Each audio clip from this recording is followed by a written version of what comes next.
hadir di acara kita yang rutin Selasa malam. Alhamdulillah kita sudah masuk ke edisi 69 Pak Aryadi di tahun baru dan semangat baru tentu saja. Ini kita sudah masuk di minggu kedua aktif ya belajar. Jadi saya pikir kegiatan pada malam hari ini bisa memberikan kita inspirasi baru bagaimana mau memulai kegiatan belajar mengajar. Tapi sebelumnya, sebelum Pak Aryadi narasumber kita memberikan materinya, izinkan saya, Chandra Yubayanti, saya Master Trainer Casio dari Papua Barat, ingin membagikan informasi tentang CV Pak Aryadi dulu. Izin ya Pak ya, saya share dulu.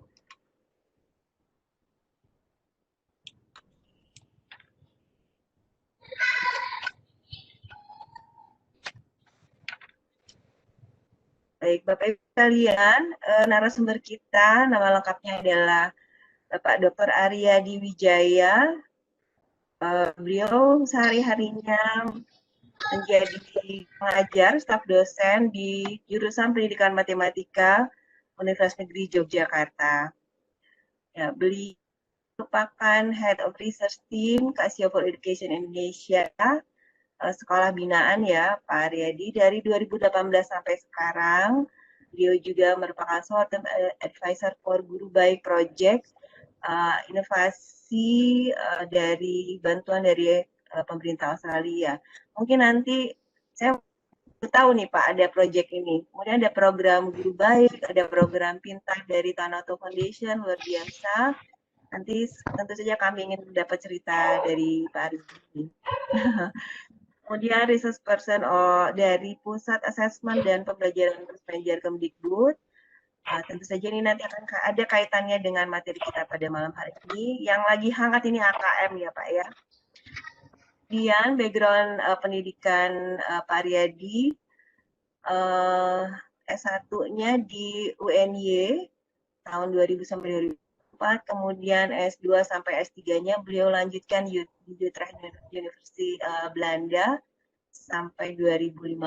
Jadi pengalaman beliau di luar negeri saya pikir bisa kita informasinya. Oke, kalau Bapak Ibu buka di Google Scholar dan referensi lainnya, Aryadi cukup produktif dan memang harus produktif ya Pak ya. Ada 3 buku Pak Aryadi yang bisa Bapak Ibu baca di sini, semuanya terkait tentu saja dengan pendidikan matematika. Ya, lebih dari 10 saya hitung, ada buku-buku yang terkait dengan publikasi ilmiah pada 3 tahun terakhir. Tentu saja ini semua akan akan memperkaya wawasan kita semua dan kehadiran Pak Aryadi ini yang sangat penting bagi kita guru-guru matematika. Seperti itu CV beliau. Apa perlu saya baca ya Pak? Di sini yang menarik ada learning trajectory for probability, kemudian ya di sini, kemudian ada juga tentang diagnosis kesulitan belajar siswa, tentang teorema Pythagoras. Banyak Bapak Ibu silakan googling saja. Pak Aryadi Wijaya ini banyak menulis tentang pendidikan matematika. Mungkin itu CV beliau, Bapak Ibu, dan pada malam hari ini, stop dulu. Kajian kita atau diskusi kita terkait dengan literasi matematika dan computational thinking. Yang menarik adalah di situ Pak Aryadi menyampaikan, mengajak kita semua untuk bagaimana membangun literasi matematika dan computational thinking itu dengan cara yang sederhana. Nah ini Pak yang menarik Pak, karena sebenarnya kadang-kadang kita itu sebagai guru susah memulai gitu. Padahal sebenarnya ini sangat penting, terutama membangun membangun kepada siswa yang sekarang sebenarnya agak sulit juga karena pembelajaran kita adalah pembelajaran jarak jauh. Pertanyaan-pertanyaan tentu saja akan mengalir dari Bapak Ibu sekalian. Nanti Bapak Ibu bisa berinteraksi dengan narasumber kita lewat dua cara seperti biasa, bisa lewat kolom chat dan bertanya langsung. Bertanya langsung silakan raise hand. Dan mohon Bapak Ibu menyimak karena seperti biasa akan ada 2 giveaway yang akan terkait dengan yang akan disampaikan oleh narasumber kita Pak Riyadi. Mungkin begitu Bapak perkenalan dari yang terkait dengan CV Pak Riyadi. Mungkin waktu selanjutnya mari kita simak bersama ada Pak Riyadi. Silakan Bapak.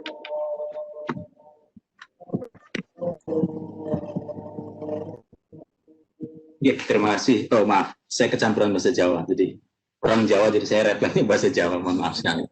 Terima kasih Bu Chandra. Bismillahirrahmanirrahim. Assalamualaikum warahmatullahi wabarakatuh. Waalaikumsalam. Salam kita semua.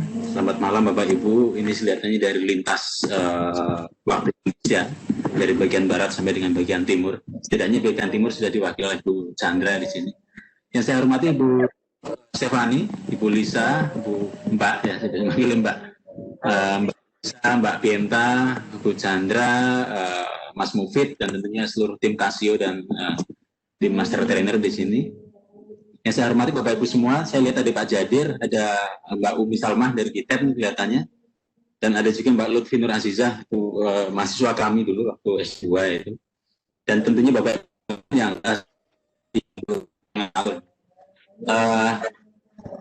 kan tadi sudah disampaikan oleh Bu Chandra, sebenarnya nama saya Aryadi Wijaya, kadang dipanggilnya Aryadi, kadang kalau di yang lebih singkat Ari gitu aja nggak masalah. Ini kesempatan yang sangat luar biasa bagi saya untuk bertemu dengan Bapak Ibu semua walaupun secara virtual itu ya.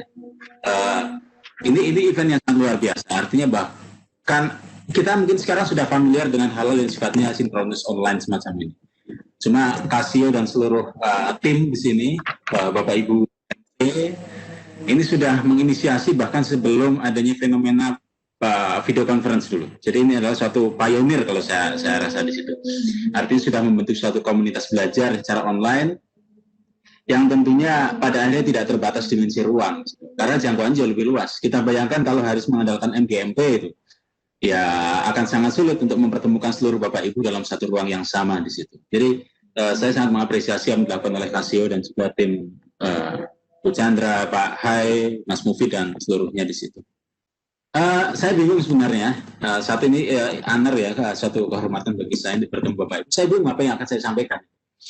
Karena kalau saya lihat, saya kadang intip memang, cuma tidak terlalu intens bergabung, gitu. Kadang hanya melihat, menonton, melihat summary-nya, itu sebenarnya sangat luar biasa. Ada AKM, dan ada hal-hal lain yang tentunya berkaitan dengan ICT, itu juga sangat luar biasa. Sedangkan yang saya sampaikan sebenarnya hal sederhana, makanya saya istilahnya yang mengenal saja di situ Bapak Ibu. Apa yang saya katakan sederhana untuk mempelajarinya, ya mungkin karena kita terjebak terminologi Bapak Ibu.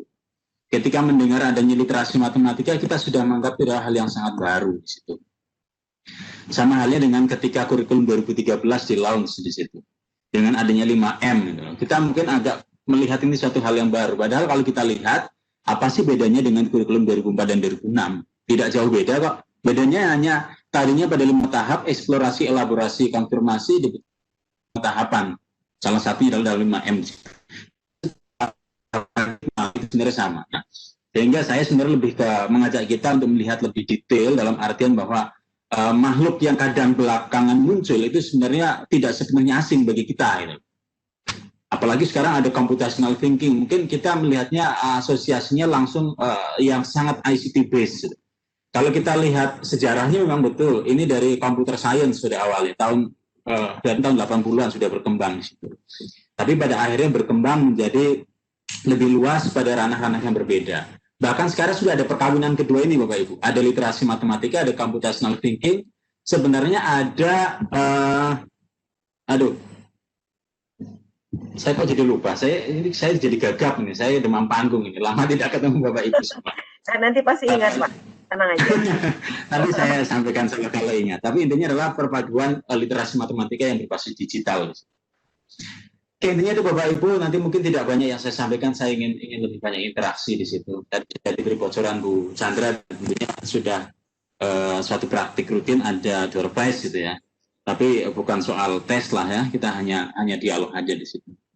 Ya ini sudah isu besar lah ya, pembelajaran abad 21 di situ. Ada banyak hal di situ, ada banyak aspek di situ yang saya rasa banyak menjadi perhatian Bapak Ibu semua dalam forum ini adalah pada bagian digital dan ICT literasi di situ.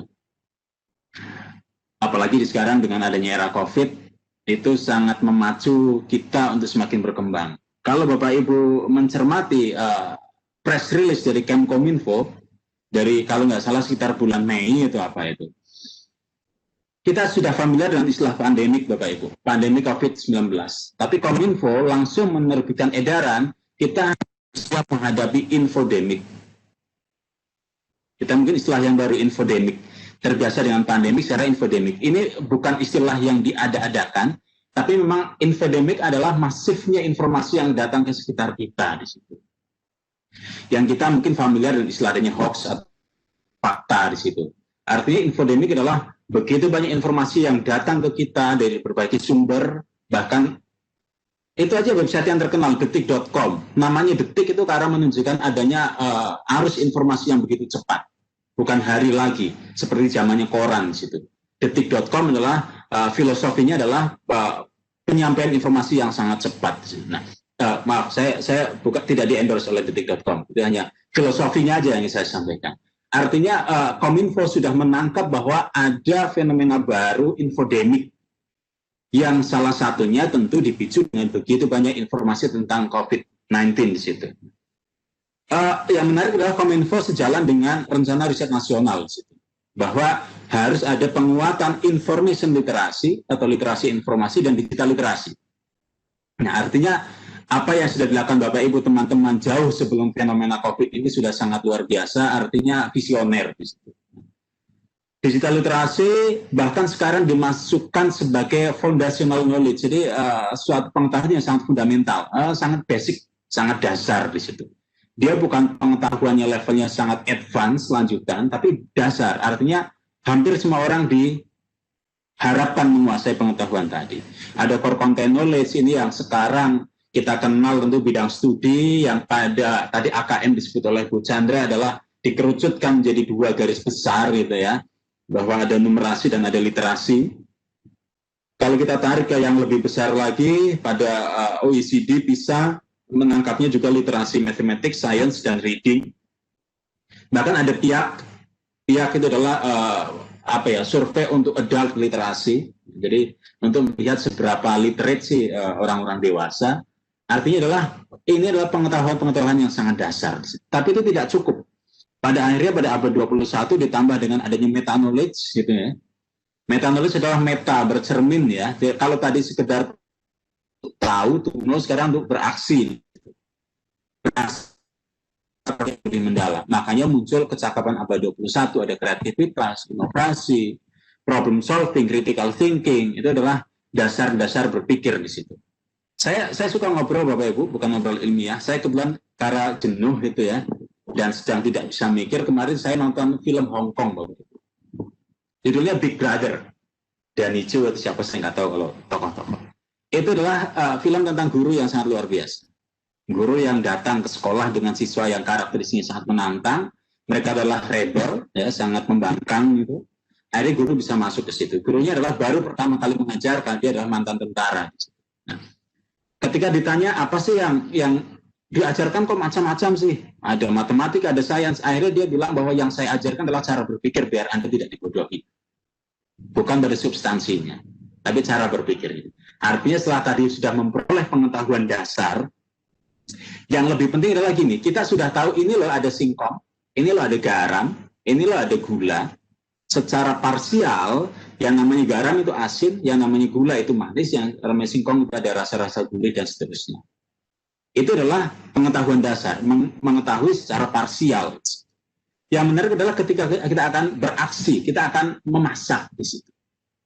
Memasak singkong. Kita perlu mengetahui bagaimana komposisi yang tepat di situ. Tidak cukup tahu itu singkong, tapi singkong kalau direbus karakteristiknya akan semacam itu. Dari singkong yang sama kalau diiris-iris, direbus, diiris, digoreng, dia akan menjadi makanan yang keras seperti kerupuk. Artinya kita mengetahui karakteristiknya. Nah itu tuh di situ, meta knowledge di situ. Sehingga tidak cukup mengetahui digital literasi secara parsial, lalu konten secara parsial, tapi bagaimana kita mengemasnya, caranya bagaimana dengan memiliki kemampuan berpikir yang kritis. Nah, itu yang memang harapannya, the way of thinking, itu yang bisa kita kembangkan pada siswa kita. Ya ini mungkin terlalu klise ya Bapak Ibu. Bapak, kita kan dihadapkan pada UN, ya betul memang sih. Tapi ya setidaknya dari 100 apa yang kita berikan, 10%-nya ada pengembangan kemampuan berpikir. Kita tidak bisa membayangkan, mungkin sekarang lah, kita ada teman kita di sini, ada Mas Mufid di sini, yang influencer, bagaimana berbagi dengan melalui platform YouTube di situ. Siapa sih yang menyangka 20 tahun yang lalu lah, bahwa akan ada dunia baru, dunia kreatif, yang memanfaatkan platform YouTube di situ. Itu kan baru. Artinya 20 tahun yang lalu tidak terpikir. Mungkin awal-awal kita mengajar sekitar, mungkin sebagian daerah kita mungkin sudah 2005 sudah mulai mengajar itu, 2010 mungkin belum terlihat semacam itu. Sekarang ada lagi podcast kan itu. Bahwa tadi adalah bagaimana penyampaian secara visual melalui YouTube, sekarang pun audio pun bisa di situ. Artinya dunia itu sangat sangat dinamis. Sangat apa ya? Bukan lagi evolusi, revolusi karena pergerakannya sangat cepat. Nah, sehingga kalau kita mengajarkan apa yang konten saja saat ini, mungkin 10 tahun lagi akan usang di situ. Akan usang di situ.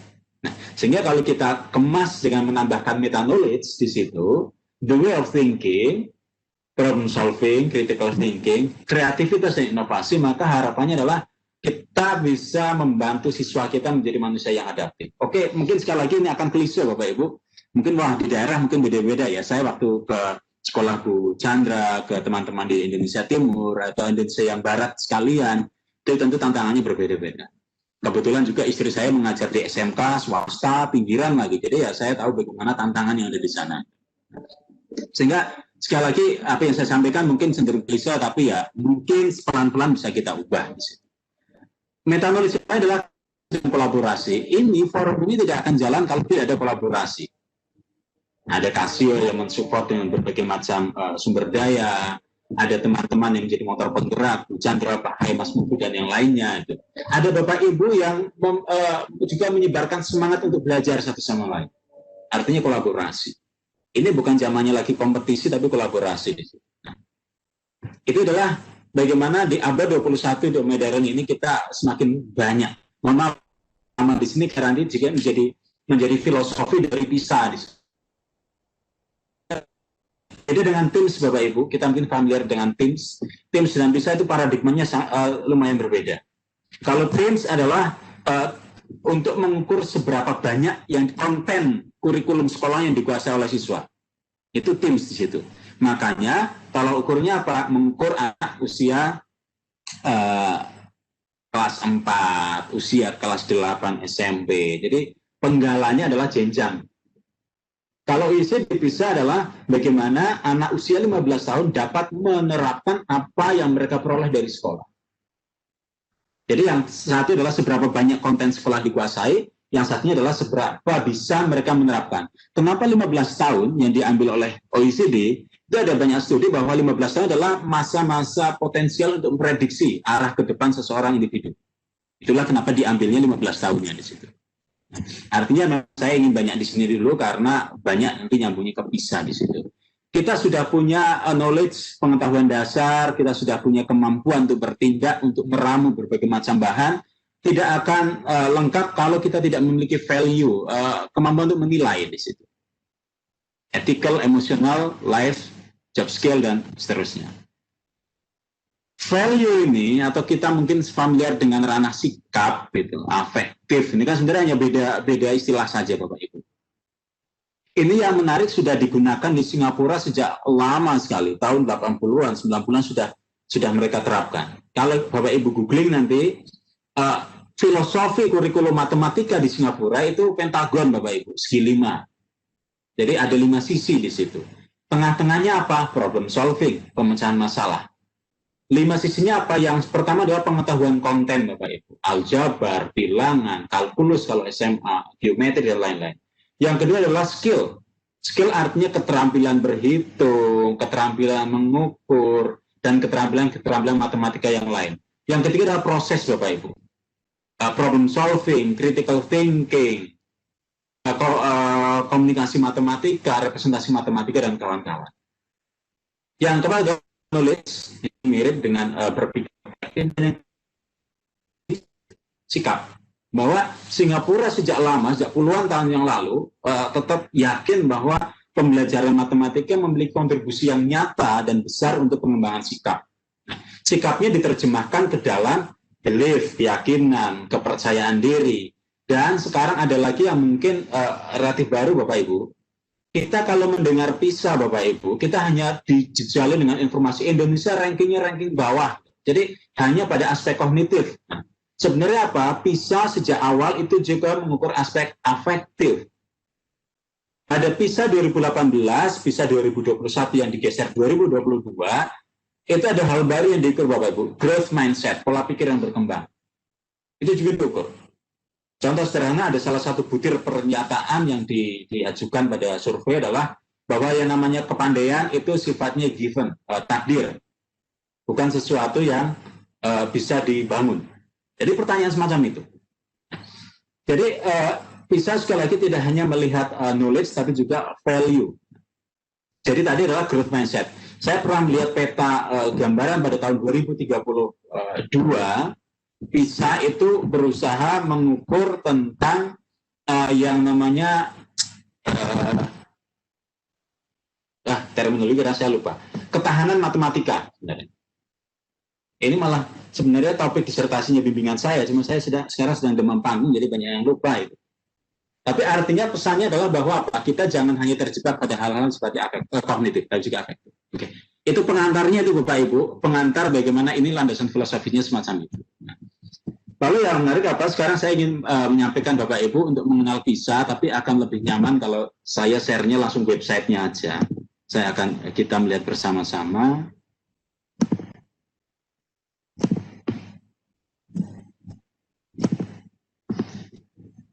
Ini saja Bapak Ibu. Kalau kita lihat di sini,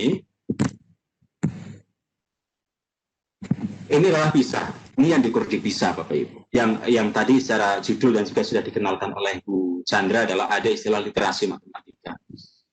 PISA itu ada 3 komponen besar, Bapak Ibu. Yang pertama adalah konten, artinya substansinya. Substansinya ini Bapak Ibu, ada quantity artinya bilangan di situ. Kalau di kurikulum kita itu bilangan. Yang kedua, uncertainty and data, ketakpastian dan data, itu mungkin dekat dengan statistika dan peluang. Yang ketiga adalah change and relationship, adanya perubahan dan hubungan. Ini adalah aljabar. Aljabar ini yang menarik, aljabar. Maaf, saya kadang bicaranya agak lompat sana-sini. Kita terjebak aljabar seolah-olah yang sangat rumit tentang variabel-variabel. Padahal salah satu kunci dalam aljabar adalah adanya function, ada fungsi di situ. Artinya ada perubahan dan ada hubungan di situ. Jadi itulah kenapa di PISA labelnya bukan algebra tapi perubahan dan hubungan. Aspek konten yang berikutnya adalah space and shape. Ruang dan bangun. Ini geometri lah versi kita.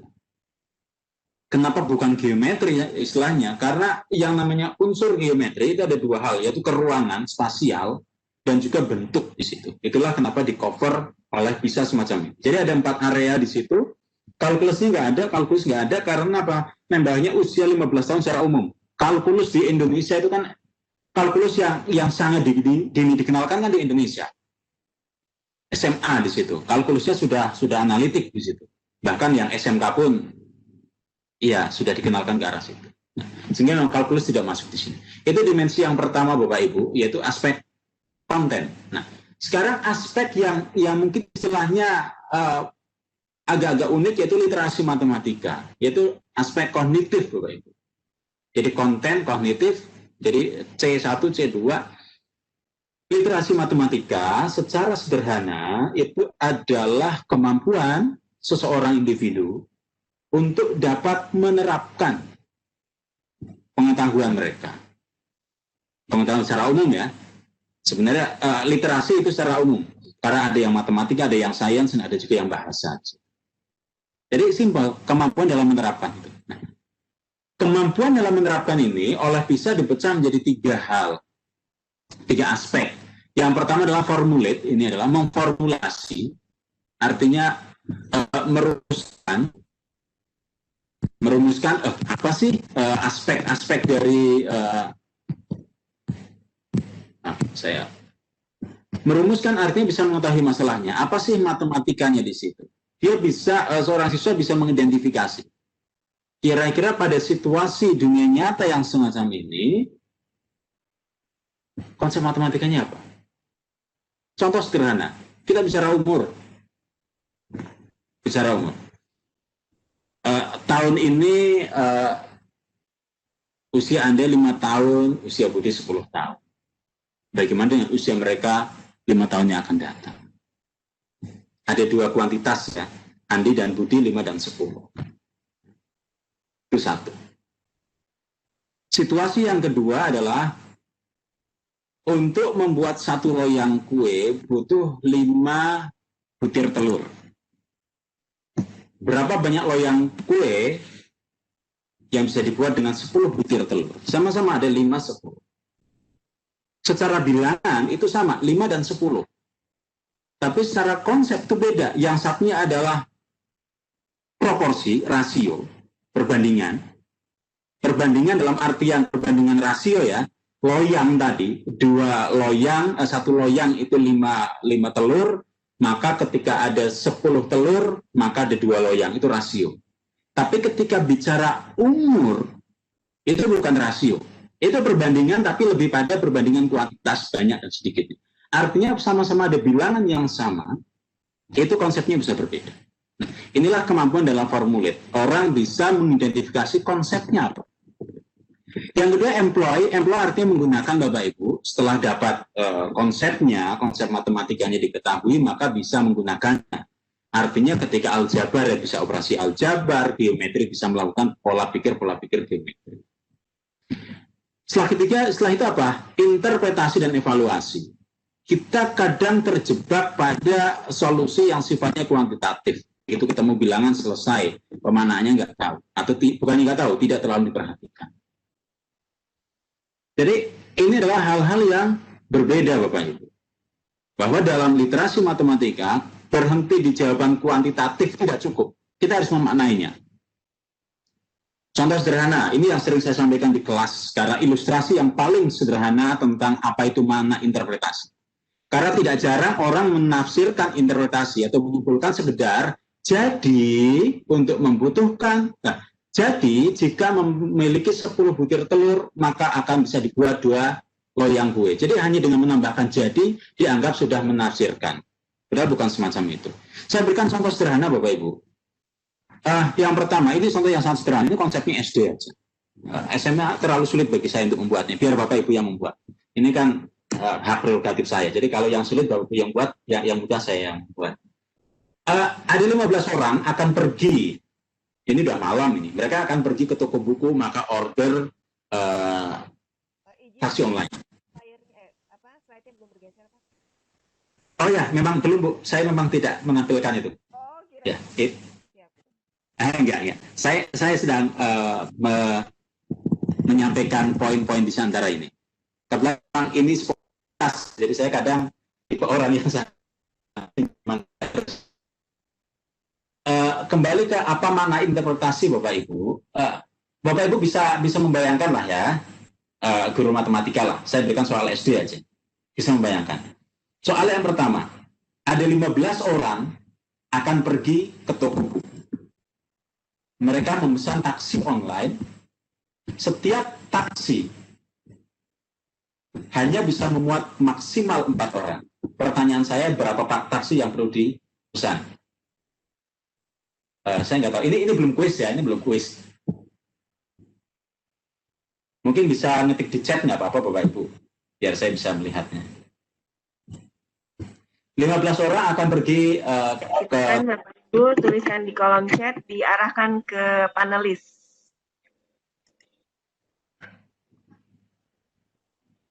Ya, tadi sudah disampaikan Bu Chandra, silahkan. Ya, Ibu Yohana itu sudah jawab Pak. 4 taksi, oke. Bu Yohana, Bu Miss Yuliarti, oke.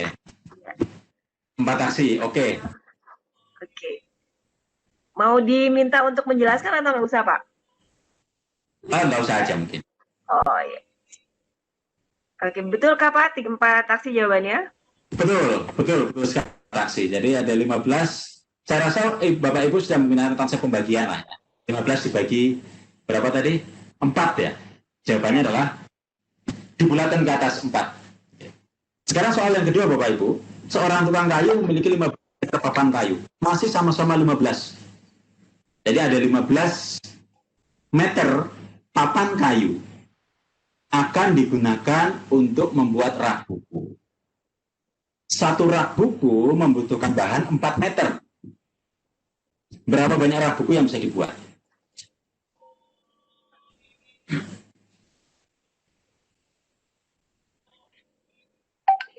Silakan Bapak Ibu menjawab di kolom chat. Oke, Bu Yohana lagi, Pak Arifudin. Oke, terima kasih. 3 rak buku. Sekarang soal yang terakhir Bapak Ibu. Yang 15 meter akan dipotong sama panjang menjadi 4 bagian. Berapa panjang masing-masing bagian tali tadi?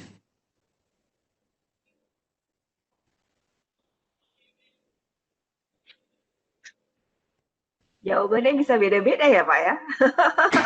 Ya itu. Iya, Bu Yohana sudah, Pak Arif sudah. Jadi ada 15 meter, tali akan dipotong menjadi 4 sama panjang. Nah, ini jawaban langsung tadi Yohana 3,75. Artinya apa? Secara bilangan sama ketika soal 15 dan 4. Secara konsep matematika sama semua. 15 dibagi 4. Tetapi ketika kita lihat situasinya berbeda, 15 dibagi 4 jelas 3,75. Tapi karena 3,75 taksi, kalau kita hanya memesan 3 taksi, ada orang yang tidak akan terangkut di situ. Masih ada 3 orang yang terangkut. Makanya pembulatannya ke atas menjadi 4. Situasi yang kedua, 15 meter papan dibuat untuk membuat rak buku. Masing-masing rak butuh 4 meter. Begitu dapat 3, tersisa 3 meter. Walaupun secara matematika 3,75, dan kalau kita membahas angka penting harus dibulatkan ke atas menjadi 4, tapi pada situasi ini enggak. Tidak bisa, karena 3 meter tidak cukup. Artinya pembulatannya ke bawah. Yang terakhir, satu dipotong menjadi 4 bagian, maka ini adalah tanpa pembulatan, 3,75. Nah, ini adalah esensi dari interpret Bapak Ibu, menafsirkan. Kenapa? Dalam dunia nyata, kita jangan berharap apa yang kita peroleh sudah bagus-bagus semua. Kita harus memilahnya, kita harus menafsirkannya.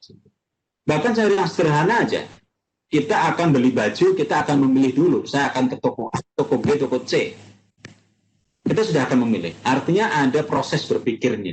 Nah, inilah esensi dari literasi matematika. Jadi jangan terjebak dengan terminologi yang kelihatannya sulit, kelihatannya wah gitu ya.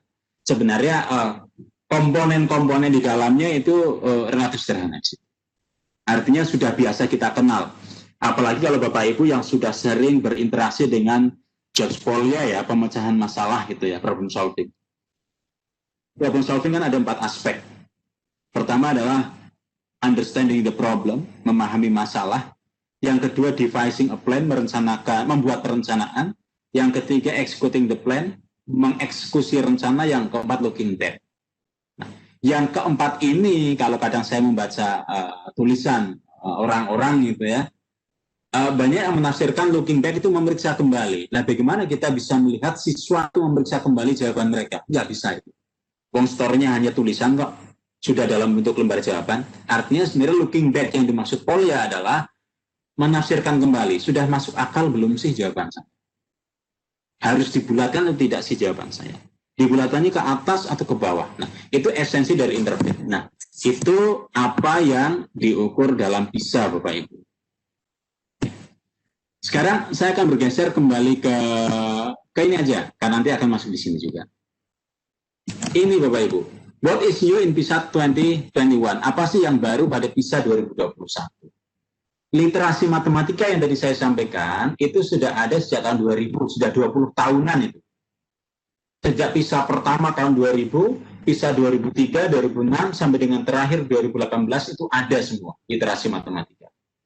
Tetapi OECD, organisasinya itu merasa tidak cukup. Makanya apa? Mereka melihat bahwa teknologi semakin berkembang. Itulah kenapa di sini kita lihat Bapak Ibu. Mereka memperhatikan yang namanya teknologi di sini. Perubahan teknologi itu sangat diperhatikan. Konsekuensinya apa? OECD memperkenalkan hal baru namanya computational thinking atau berpikir komputasional. Nah ini yang saya juga ingin memperkenalkan kepada Bapak Ibu. Tapi saya akan berpindah kembali ke PPT, mohon maaf ini agak bolak-balik. Ini tadi sudah saya sampaikan, akan saya skip. Saya skip. Ini tadi computational thinking. Nah, reformasi pembelajaran Bapak Ibu yang bergulat di ICT ini pasti familiar dengan namanya Wolfram Alpha ya Bapak Ibu ya. Wolfram Alpha, Wolfram itu nama kakak adik sebenarnya. Konrad Wolfram dan Stephen Wolfram situ. Jadi mereka mengembangkan bahasa pemrograman dan alat untuk kalkulasi matematika. Mereka khususnya Konrad Wolfram menyebutkan bahwa perlu ada reformasi pembelajaran Bapak. Karena mereka melihat ada yang salah pendidikan matematika saat ini. Ini ada dua gambar Bapak Ibu yang atas kelas CBM lesson. CBM itu adalah computer based mathematics. Jadi mereka mengkampanyekan yang namanya pembelajaran matematika itu berbasis komputer. Lalu yang bawah itu adalah today's mathematics, matematika yang ada sekarang ini. Kita lihat prosesnya ini Bapak Ibu. Ini ada 4 bagian ya, 4 bagian warna oranye, merah, ungu dan hijau. Ini adalah nanti akan saya jelaskan. Itu adalah bagian dari computational thinking. Tapi yang menarik apa adalah di sini, yang pembelajaran saat ini itu hand calculatingnya lama sekali, sangat dominan di situ. 80% waktu, ini nggak tahu, ini survei internasional ya, saya nggak tahu di Indonesia seperti apa realnya, itu dialokasikan untuk melakukan kalkulasi secara manual. Padahal di zaman modern, sudah ada alat bantu, ngapain juga bergulat begitu lama di kalkulasi manual, dan akhirnya proses berpikirnya sangat sedikit di situ. Inilah yang menurut mereka, ini yang salah. Kenapa salah? Yang namanya ngitung, itu sudah ada alat bantunya. Oke lah, usia SD kita perlu mengembangkan kemampuan dasar dalam berhitung. Tapi begitu SMA, begitu perguruan tinggi, ya ngapain juga? Ada waktu 10 menit, 8 menitnya habis untuk hitung-hitungan manual. Enggak. Itu salah menurut mereka, jadi kita boleh pro dan kontra di sini. Menurut mereka adalah sudah ada alat bantu, manfaatkan alat bantu. Ada komputer atau mungkin dalam versi yang lebih sederhana ada kalkulator misalkan, manfaatkan aja. Jadi kita minimalkan, kita kurangi itu buang-buang waktu hanya untuk kalkulasi manual yang sebenarnya sudah ada alat bantunya. Dan apa? Dikompensasikan, dialihkan untuk fokus pada the way of thinking, untuk berpikir, mengembangkan kemampuan pikir. Nah, ini yang mereka kampanyekan di sini. Apa yang mereka kampanyekan adalah computer based mathematics. Jadi mereka ingin mengajak, ini ada 2 ya, kampanye mereka sangat menarik, let's fix mathematics education. Mari kita benahi pendidikan matematika. Kita selesaikan krisis pembelajaran di kelas dengan matematika berbasis komputer. Apa yang akan mereka bawa? Menurut mereka, jadi saya hanya menyambung lidah apa yang mereka sampaikan. Kita boleh pro dan kontra tentunya. Pembelajaran saat ini, yang tadi dominan dengan berhitung manual, itu cenderung menghasilkan disinterested robotic student. Siswanya kayak robot, tidak tertarik pula dalam pembelajaran matematika. Itu jawabannya seragam semua, 72 semua itu. Itu akan dibawa dari robotic student, anak yang hanya robot, hanya membeo itu, dibawa ke engage computational thinkers. Jadi anak yang berpikir secara aktif, terlibat secara aktif dalam proses berpikir dan komputasi. Ya, analoginya di sini, gambarannya adalah apa yang mereka hasilkan bisa berbeda-beda. Itu satu. Jadi ingin membawa dari anak yang robotik menuju anak yang thinker. Yang kedua adalah straight human calculator. Jadi hitung-hitungan manual itu. Kenapa tadi? Tadi kan 80%-nya habis untuk hand calculating. Makanya wajar, mereka sangat hebat dalam kalkulasi. Menjadi straight human problem solver. Sedikit berbagi Bapak Ibu, pengalaman saya waktu saya mengikuti S3 di Belanda, kebetulan saya sebagai asisten dosen di salah satu mata kuliah matematika di sana ya, di tempat saya belajar. Dosen yang saya asisten ini berkomentar, karena beliau memang pernah beberapa kali ada kesempatan di mana mengajar mahasiswa dari Indonesia juga. Beliau menyampaikan bahwa untuk hal-hal yang sifatnya prosedural, mahasiswa Indonesia unggul di situ. Kita sangat sistematik, sangat rapi di situ. Kita unggul di situ. Tapi untuk hal-hal yang sifatnya logik, nalar, ya kita ketinggalan di situ. Ini menurut beliau, saya belum pernah melakukan studi komparasi, jadi saya juga tidak tahu aslinya bagaimana. Tapi setidaknya bukan bermaksud untuk inferior, setidaknya itu ada pesan yang mungkin bisa kita cermati bahwa kita jangan hanya terjebak pada hal-hal prosedural. Paham prosedur bagus, sistematis itu bagus, tetapi fleksibel dan bernalar itu juga tidak kalah. Artinya mungkin ini kita bergeser di situ. Yang ternyata juga hal tadi juga dicermati oleh Wolfram tadi, bahwa ada kecenderungan pembelajaran matematika saat ini itu cenderung menghasilkan orang-orang yang pandai berhitung secara prosedural, sehingga perlu digantikan ke pembelajaran modern berbasis komputer menjadi siswa-siswa yang problem solver di situ. Jadi ini, kenapa sih Wolfram begitu kekeh, begitu ngotot untuk mengkampanyekan computer based education? Ini, karena menurut itu nggak ada atau 2, 3, 4, enggak. Tidak jarang kita harus bergulat sendiri. Bagaimana kita bisa memisahkan masalah. Nah, contohnya di sini. Ini adalah kurikulum mereka. Jadi CBM, Computer Based Mathematics Education, itu menerbitkan kurikulum. Nanti Bapak Ibu bisa mengunjungi laman resminya. Nanti bisa saya tampilkan. Bisa eksplorasi sendiri. Bahwa pembelajaran mereka bukan berangkat dari konsep, tapi berangkat dari masalah dunia nyata. Nah, ini Bu Chandra, saya nggak tahu teknisnya bagaimana. Ini kuis yang pertama, Ibu. Saya akan mengajukan pertanyaan, Bapak Ibu. Dua pertanyaan tapi menjadi kemas dalam satu kuis. Teknisnya gimana, Bu Chandra? Berarti ini sudah masuk kuis pertama ya, Pak ya? Kuis pertama, Bu. Sudah masuk kuis pertama? Sudah. Oke, baik Bapak Ibu. Ya. Teknisnya gimana? Jawabannya itu panjang atau singkat, Pak? Bisa singkat sebenarnya. Kalau Bapak Ibu to the point bisa singkat. Oh, berarti bisa tertulis. Kalau bisa, tertulis, bisa. Seperti tadi aja, Pak.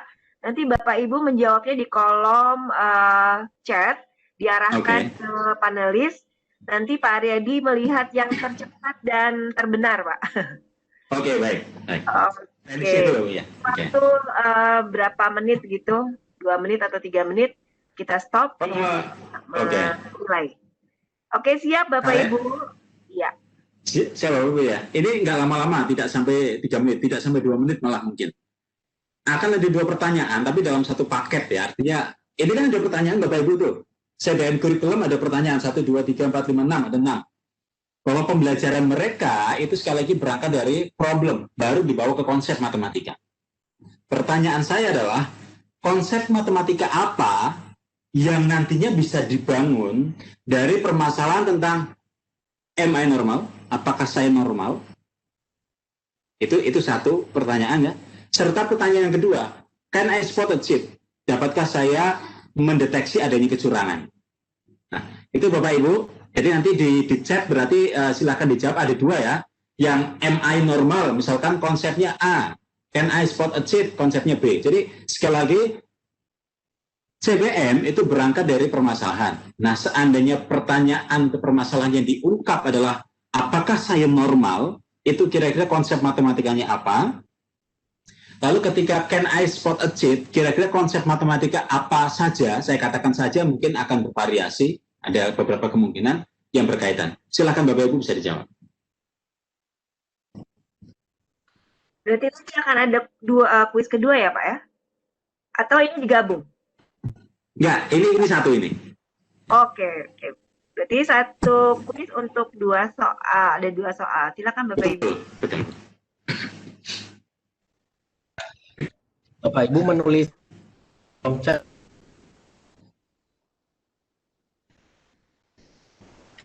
Pertanyaannya singkat, jawabannya susah nih Pak. Oke, mungkin bisa diulang lagi Pak sambil teman-teman, siapa tahu ada yang baru join, baru mudeng. Oke, baik. Terima kasih Bu Chandra dan Mas Mufid. Saya ulang Bapak Ibu ya. Pertanyaannya sebenarnya ada 2 tapi dalam satu paket lah. Nanti Bapak Ibu bisa mengetikkannya bisa AB atau 1, 2 nggak apa-apa. Jadi MI normal, apakah saya normal? Itu konsep matematikanya apa? Misalkan MI normal, teorema Pitagoras, misalkan itu. Lalu yang KN spot achieve, misalkan apa? Oh, perbandingan trigonometri, misalkan. Itu aja. Jadi cukup kata kuncinya aja silahkan. Tapi jangan terlalu umum. MI normal, geometri. Geometri kan sangat luas. Jadi agak sedikit spesifik. Iya, kita beri waktu sekitar 3 menit Bapak Ibu. Langsung dijawab sekaligus. Jadi untuk mungkin dituliskan lebih jelas lagi Bapak Ibu, misalnya MI normal apa begitu. Ya, ini ya seperti yang oleh siapa? Bapak atau Ibu Hadasa ini ya seperti itu tulisannya. Cuma masih relatif luas itu. Kalau bisa lebih spesifik lagi. Statistika kan luas, logika matematika pun masih luas. Berarti boleh menjawab diulang ya Pak ya? Boleh, nggak apa-apa, silakan. Sampai waktunya tutup, saya lupa tadi timernya itu. Maka masih boleh meralat. Matematika kan pernah materi SMA. Iya. Coba diingat-ingat kembali. Oh, ada yang bukan jurusan matematika ini ternyata. Nggak apa-apa, Pak Sumaryanto, nggak apa-apa. Ada jurusan akuntansi juga Pak Riyadi. Oh iya, tapi yang sudah dapat giveaway nggak boleh. Oh gitu ya. Ada aturan itu ya Teh? Sambil menunggu kawan-kawan, Pak Riyadi ada tamu Pak Adi Nur Cahyo yang tadi saya undang untuk gabung bersama kita Pak Riyadi. Oh ya, halo Kang. Saya sapa sesama ngapas. Halo Kang.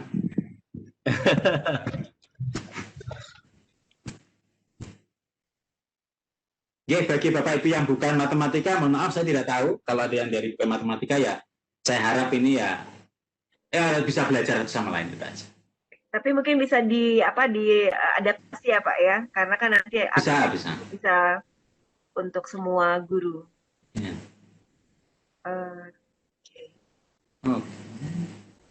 Ayo Bapak Ibu bersemangat. MI normal apa? Can I spot achieve apa?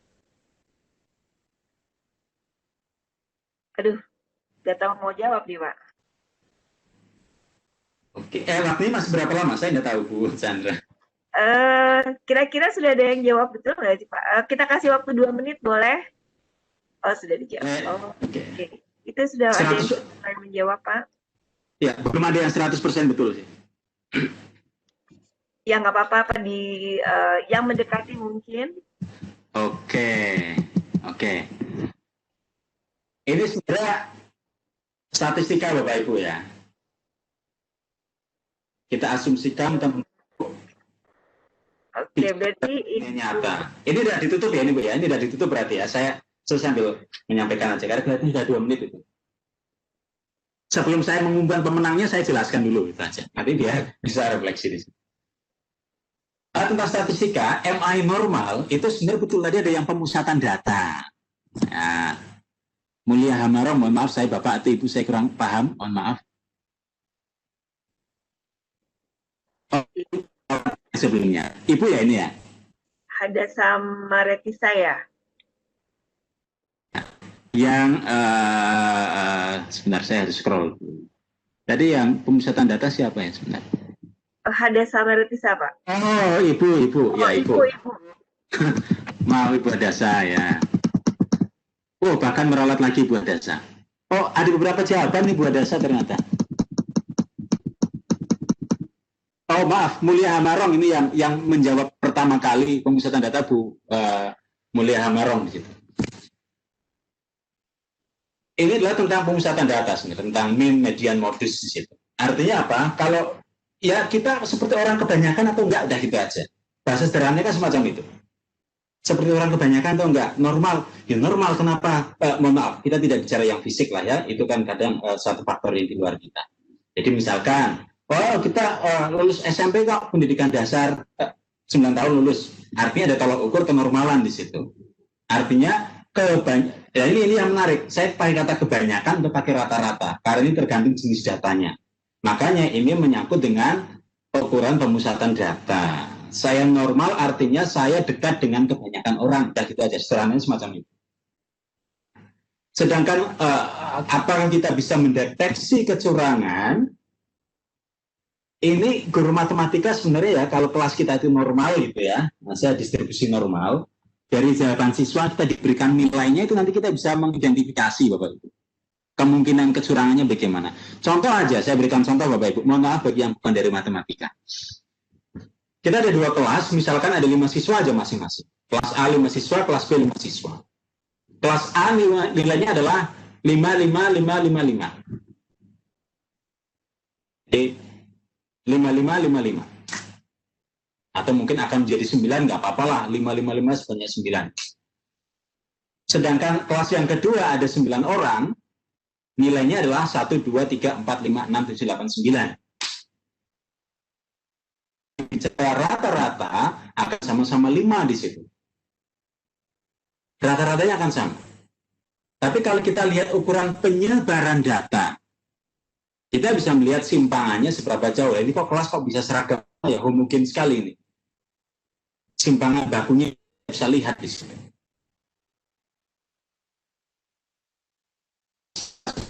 Ini yang ingin dibawa oleh CPM.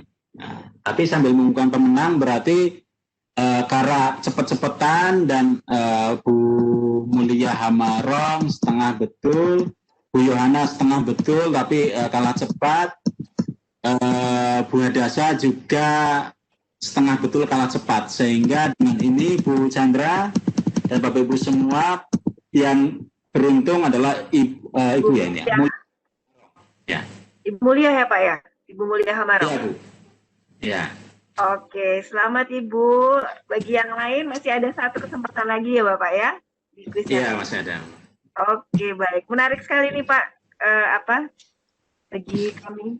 Jadi ini dasar dari komputasi thinking ya Pak ya? Komputasi thinking. Iya Bu. Oleh karena itu di sini, nanti kalau Bapak Ibu masuk ke websitenya Computer Based Mathematics Education, nanti saya tampilkan insyaallah.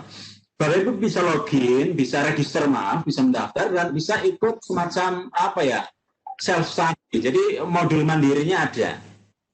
Jadi mereka itu artinya apa? Mereka mengawali dari masalah, tapi nanti ada alat untuk eksplorasi di situ. Masalahnya sama, can I spot a cheat? Bisa nggak mengidentifikasi kecurangan? Lalu baru melihat nanti kira-kira yang mana sih yang curang. Jadi berangkatnya dari situ, sehingga mereka ingin mengubah paradigma yang ini Bapak Ibu. Yang lama kan kayak gini. Ya sekarang topiknya rata-rata, modus, dan median. Rata-rata jumlah data dibagi banyaknya data, itu rata-rata. Modus yang data paling banyak, median diurutkan dulu. Itu kan kita selama ini. Bahkan juga kita mungkin kadang bertanya-tanya, sama-sama catatan data, kapankah kita pakai rata-rata? Betul. Pakai median. Iya. Seolah-olah dibalik ya Pak ya, dibalik ya Pak ya. Jadi penerapannya apa dulu baru. Itu menurut Wolfram semacam itu Bu, karena intinya di dunia nyata tidak jarang kita ketemu masalah, lalu baru ada kita bisa mengidentifikasinya. Oke. Kepepet dulu baru cari jawabannya Pak ya. Betul Bu. Itulah kenapa mereka sangat mempersilahkan penggunaan komputer dan kalkulator gitu. Oke, menarik. Kayaknya kalau anak-anak juga lebih semangat nih Pak, anak-anak, karena langsung kita kasih masalah. Nah ini cuma sayangnya saya tidak bisa membocorkan Bapak Ibu. Kebetulan saya kan ketua tim pengembang soal persiapan PISA 2022. Saya lihat soal-soal PISA itu konfidensial ya, jadi rahasia, sangat rahasia. Tapi secara sederhana bahwa banyak penggunaan alat bantu Bapak Ibu. Jadi di toolnya PISA itu disediakan alat bantu gitu. ada simulator dan seterusnya. Nah, anak dipersilakan menggunakan simulator, mereka menggunakannya bebas mau diapakan, yang penting bisa menyelesaikan masalah. Paradigmanya kayak gitu. Kita mungkin ketika dulu ada INAP, ada aksi, sekarang AKM kan minimal sudah ada alat bantu komputer, kalkulator, ada penggaris dan lain-lain. Gitu. Jadi itu kita minimal sudah mengarah ke situ adanya alat bantu. Nah, dipisah lebih banyak lagi ada simulator macam-macam. Nah, inilah yang memang paradigmanya di situ. Artinya sebenarnya apa? Jangan takut dengan penggunaan komputer, jangan takut dengan penggunaan kalkulator. Sebenarnya di situ sih semangatnya. Tapi waktunya sudah berjalan, saya akan cepat. Nah, sekarang masuk ke intinya, apa itu computational thinking, Bapak Ibu? Tadi yang saya sampaikan bahwa ini mungkin makhluk seolah baru, tapi sebenarnya rasa lama. Ada banyak definisi, Bapak Ibu, yang saya tampilkan di slide ini, definisi versi Wolfram. Versi tadi computer based mathematics education. Bapak Ibu bisa googling sendiri nanti kalau saya lupa. Jadi computer based mathematics education nanti akan ada. Websitenya akan ada banyak hal menarik di situ. Jadi boleh silahkan dikunjungi di situ. Nah, Wolfram mendefinisikan itu mirip dengan Polya, Bapak Ibu, yang familiar dengan pemecahan masalah, mungkin familiar dengan ini. Define, mendefinisikan permasalahan atau memahami masalah. Kedua, abstraksi, yaitu membuat model matematikanya. Yang ketiga, compute, menghitung. Dan yang keempat, menafsirkan. Jadi sangat dekat dengan pemecahan masalah. Ini definisi versi Wolfram. Nanti kita lihat, kita akan menggunakan yang lain. Ada lagi definisi yang lain. Apa itu computational thinking? Yang jelas adalah bagaimana kita bisa breaking down complex problems. Jadi kita bisa memecah masalah rumit menjadi masalah-masalah kecil. Penggalan-penggalan yang bisa diselesaikan. Ini kan sebenarnya berlaku umum, Bapak Ibu, kalau kita lihat. Cobalah, kita akan membangun rumah aja. Kita harus mikir lebih sederhana. Dari fondasinya bagaimana, dindingnya bagaimana, atapnya bagaimana, dan seterusnya. Pasti akan bertahap. Nah, inilah yang dikembangkan. Artinya, mengembangkan kepekaan atau sense siswa. Ketika ada masalah, mereka harus memecahnya bagaimana sih?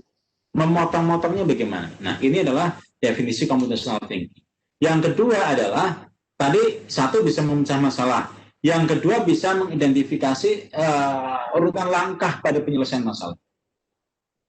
Itu juga computational thinking. Yang ketiga adalah bisa mentransfer solusi ke permasalahan yang baru.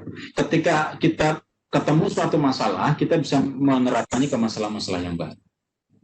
Dan yang ketiga adalah kita bisa mengidentifikasi, menentukan, mengira-ira apakah penggunaan komputer bisa membantu kita tumbuh. Ini juga masuk computational thinking. Nah, ini dipecah menjadi lebih ini ada data analisis data, ada data representasi, yaitu bagian data, ada problem dekomposisi, tadi yang saya katakan, memecah masalah besar menjadi masalah yang lebih kecil. Di kolom kanan ada abstraksi, bagaimana kompleksitas masalah, atau ini saya katakan, hal baru tapi rasa lama. Sudah biasa kalau dalam SPLDV buat model matematika, gitu. Nah, ini abstraksi. Buatlah model, itu bagian dari abstraksi. Jadi bisa membuat suatu pemodelan matematika dari masalah, itu adalah masuk pada kategori abstraksi. Yang ketiga adalah algoritma dan prosedur. Bagaimana bisa menetapkan langkah-langkah secara prosedural dan sistematis. Yang berikutnya automation, yaitu ada proses yang berjalan secara otomatis, simulasi lalu parallelization. Jadi ini adalah aspek-aspek dari computational thinking. Seolah-olah rasa lama, tapi intinya sama. Dari yang pertama, data collection, yaitu pendekatan saintifik. Setelah mengamati, kita bertanya-tanya lalu mengumpulkan data, itu sudah ada di situ. Mengumpulkan data, analisis, mengomunikasikan tuh, data representasi kan mengomunikasikan. Nah, jadi artinya sebenarnya ini hal yang seolah-olah baru, tapi sebenarnya sudah sering kita kenal dalam kehidupan sehari-hari. Nah, inilah yang saya ingin mengajak Bapak Ibu untuk lebih tenang dalam menghadapi terminologi yang baru. Karena bisa jadi payung besarnya seolah baru, tapi aspek-aspek detail dalamnya sebenarnya relatif sama. Nah, ini yang akan dipakai, dipisah Bapak Ibu. Ini lebih sederhana. Tadi kan banyak sekali, ini banyak sekali. Dipisah Bapak Ibu, computational thinking itu ada 4 komponen.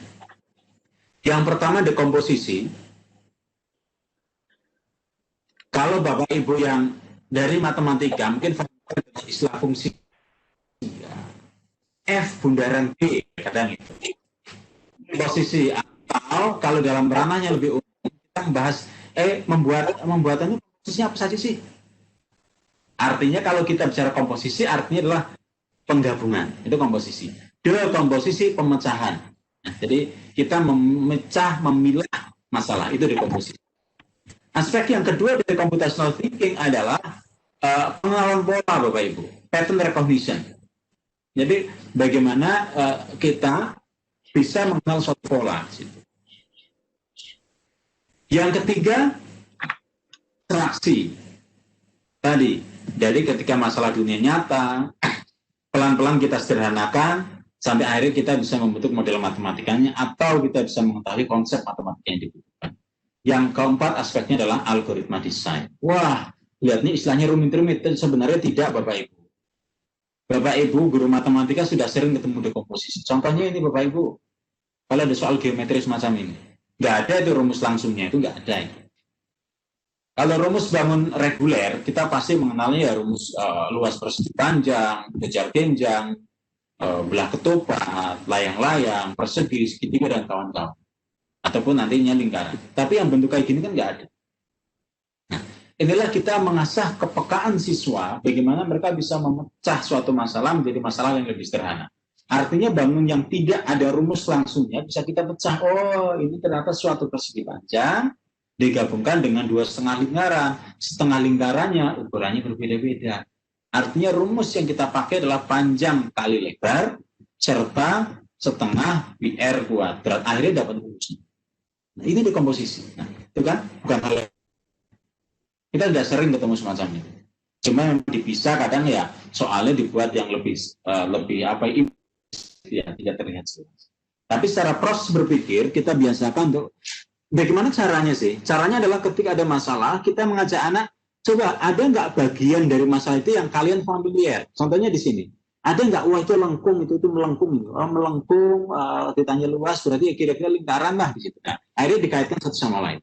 Itu adalah cara untuk dekomposisi. Diminta untuk mengkoneksikan dengan apa yang mereka ketahui. Ini akan saya skip dulu, memperhatikan waktu. Yang kedua, pengenalan pola, Bapak Ibu. Pengenalan pola kita banyak mungkin kalau bicara KD itu ya, bicara kurikulum mungkin tentang barisan dan deret.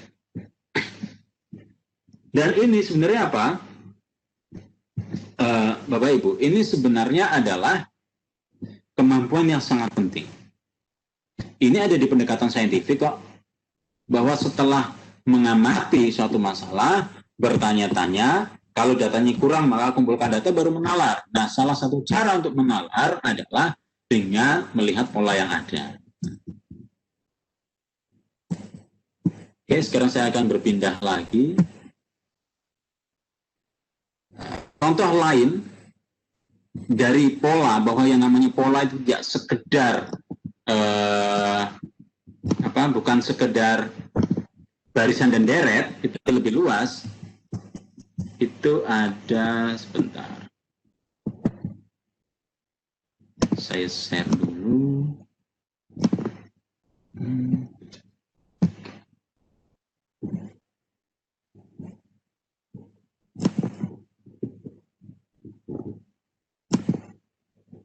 Ini Bapak Ibu, ini dari yang saya sampaikan. Monggo Bapak Ibu nanti bisa websitenya itu computerbasemath.org Bapak Ibu. Ini nanti ada banyak Bapak Ibu telusuri gitu ya. Nanti ada ini Bu, resources Bapak Ibu. Ada resources di sini, ada self study. Kalau diklik nanti akan muncul suatu ruang untuk belajar mandiri. Registrasi sederhana hanya memberikan email di situ. Tidak harus ada subscription, tidak ada langganan di situ. Waktu udah mepet, mungkin ini nggak apa-apa lah. Ini saya jadikan sebagai kuis yang kedua aja. Bu Chandra, mohon maaf, ini kuis yang kedua, Bu. Jaraknya dekat dengan kuis yang pertama. Ini Bapak Ibu yang... Ya, saya katakan Bapak Ibu. Saja ya Pak ya, menjawabnya. Gimana Ibu? Teman-teman menjawabnya singkat saja atau harus dijelaskan?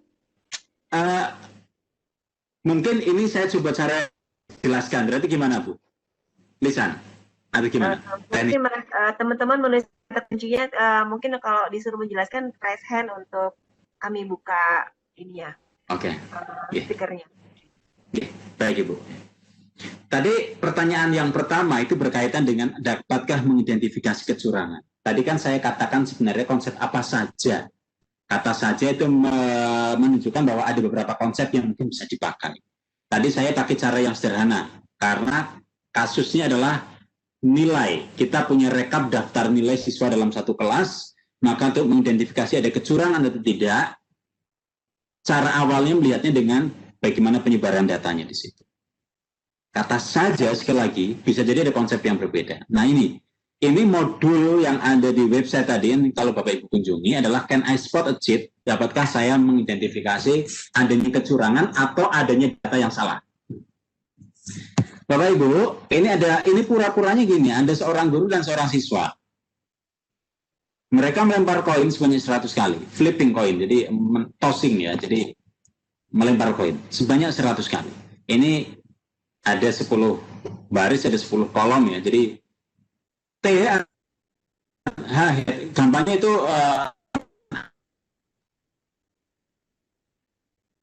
pada kedua gambar ini Bapak Ibu, ini adalah hasil dari pelemparan koin dari kedua orang tadi. Guru yang sebelah kiri, siswa yang sebelah kanan di situ. Jadi misalkan ya, guru 10 pelemparan pertama itu dapatnya angka, gambar, angka, gambar, angka. Lalu yang siswanya gambar, angka, gambar, angka. Jadi itu. Ini ada sort Bapak Ibu. Sort artinya bisa mengurutkan. Jadi kalau Bapak Ibu ingin saya klik, nanti tinggal bilang saja, ini akan saya klik ya. Begitu diklik sort di sini.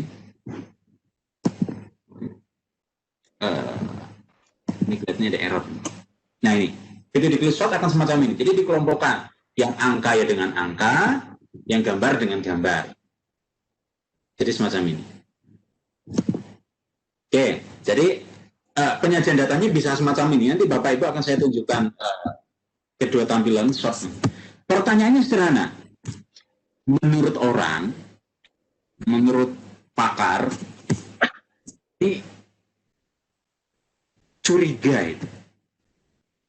Ya namanya ada guru dan siswa ya, siswa kan inferior ya, dicurigai siswanya di sini.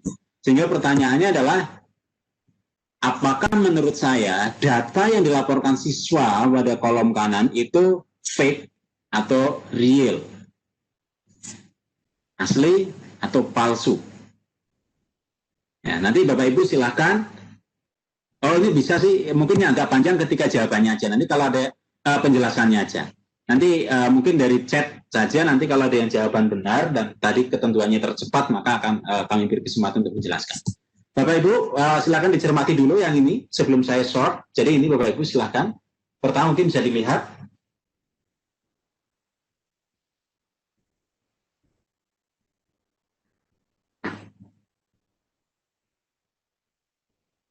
Oke, saya beri kesempatan setengah menit lagi untuk mencermatinya.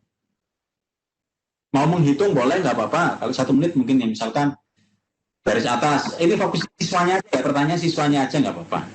Jadi baris yang paling atas hanya berapa, tinggi berapa, misalkan nggak apa-apa, silakan.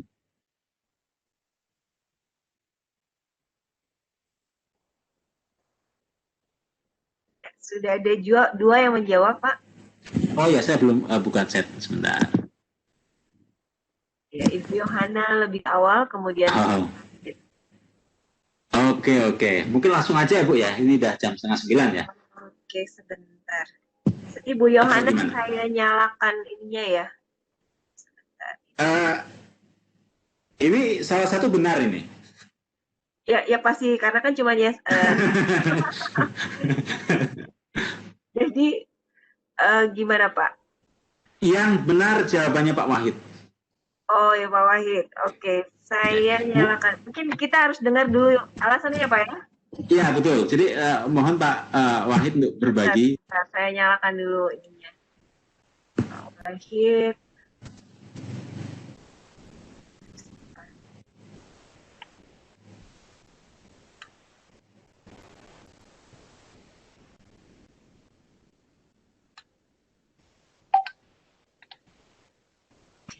Sebentar.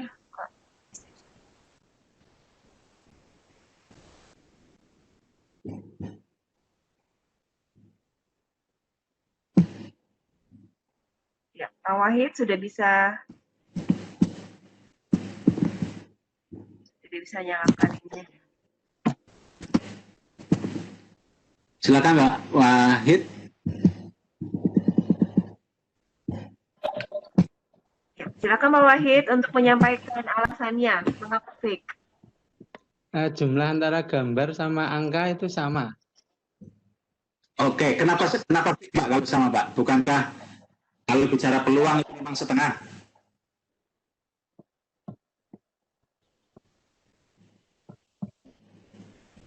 Iya Pak Wahid. Ya. Alasannya Kalau sama itu fake?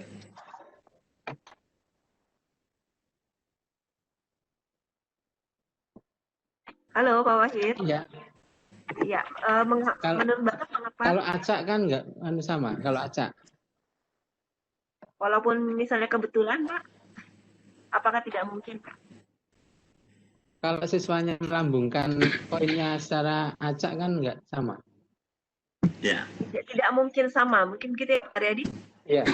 Iya, jadi ini sebenarnya peluang empiris ya. Jadi sebenarnya ini kan dari data asli gitu laporannya.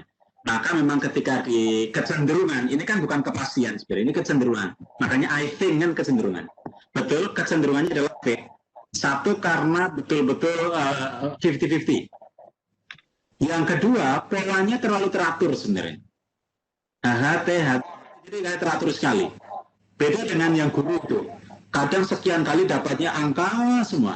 Kadang dapatnya gambar semua.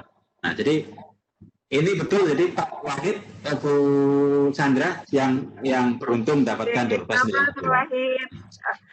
Oke. Atau kita boleh menanyakan ke Ibu siapa? Ibu tadi yang menjawab pertama itu. Ibu Yohana, silakan Bu Yohana, boleh, sangat boleh. Iya. Kita mau dengar dulu. Ibu Yohana.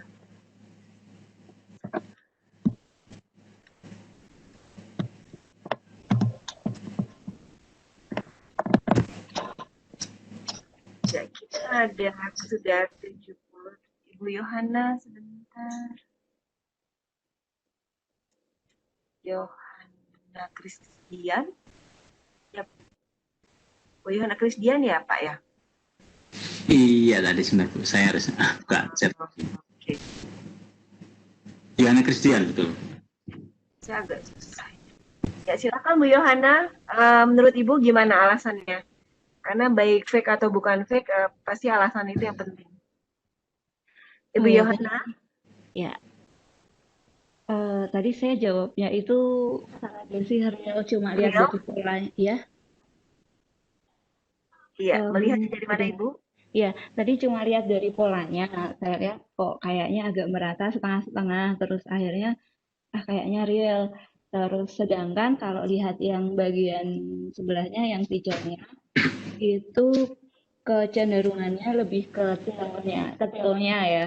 Terus makanya kalau misalnya di koin itu berarti koinnya tidak seimbang. Tapi sebenarnya betul tadi yang dijelaskan Pak Wahid tadi sih sebenarnya karena ini acak jadi kemungkinannya itu ya bisa jadi head semua atau tail semua seperti itu. Oke, jadi cuma nebak-nebak ya Bu ya. Oke, baik. Iya, terima kasih Bu Yohana. Pak Wahid. Ya, Bu akui sudah terlampaui menarik nih Pak. Sebenarnya jawabannya tidak salah sih. Bu Yohana tidak salah. Artinya beliau sudut pandangnya theoretical probability, peluang teoritis. Kalau Pak Wahid tadi adalah peluang empiris gitu loh. Tapi kan kita bicara pada suatu simulasi asli, pelembaran asli. Makanya ketika diminta kecenderungan, maka yang siswa cenderung yang salah. Oke. Oke, itu contoh bagaimana yang namanya mengenali pola keteraturan tidak hanya tentang barisan dan deret, tapi bagaimana pola kecenderungan suatu data pun bisa dilihat. Saya mau izin kembali ke waktu sudah mepet, nanti yang bagian kalkulator ini malah nggak dapat.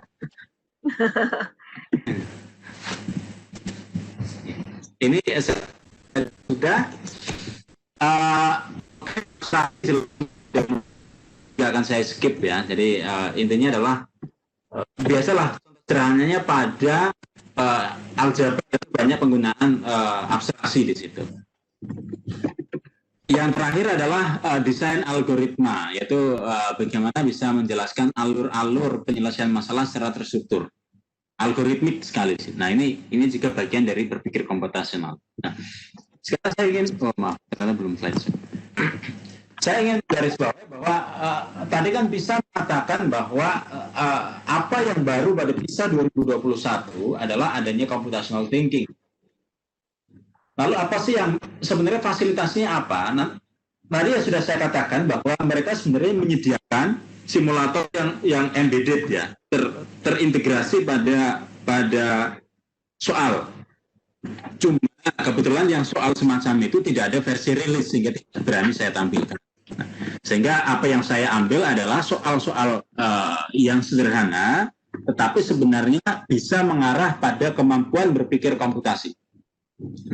Yang menarik Bapak Ibu, tadi yang saya katakan, ini sejalan dengan Wolfram tadi, bahwa hand calculation, perhitungan manual secara tangan dan pikir, itu sudah bukan prioritas lagi.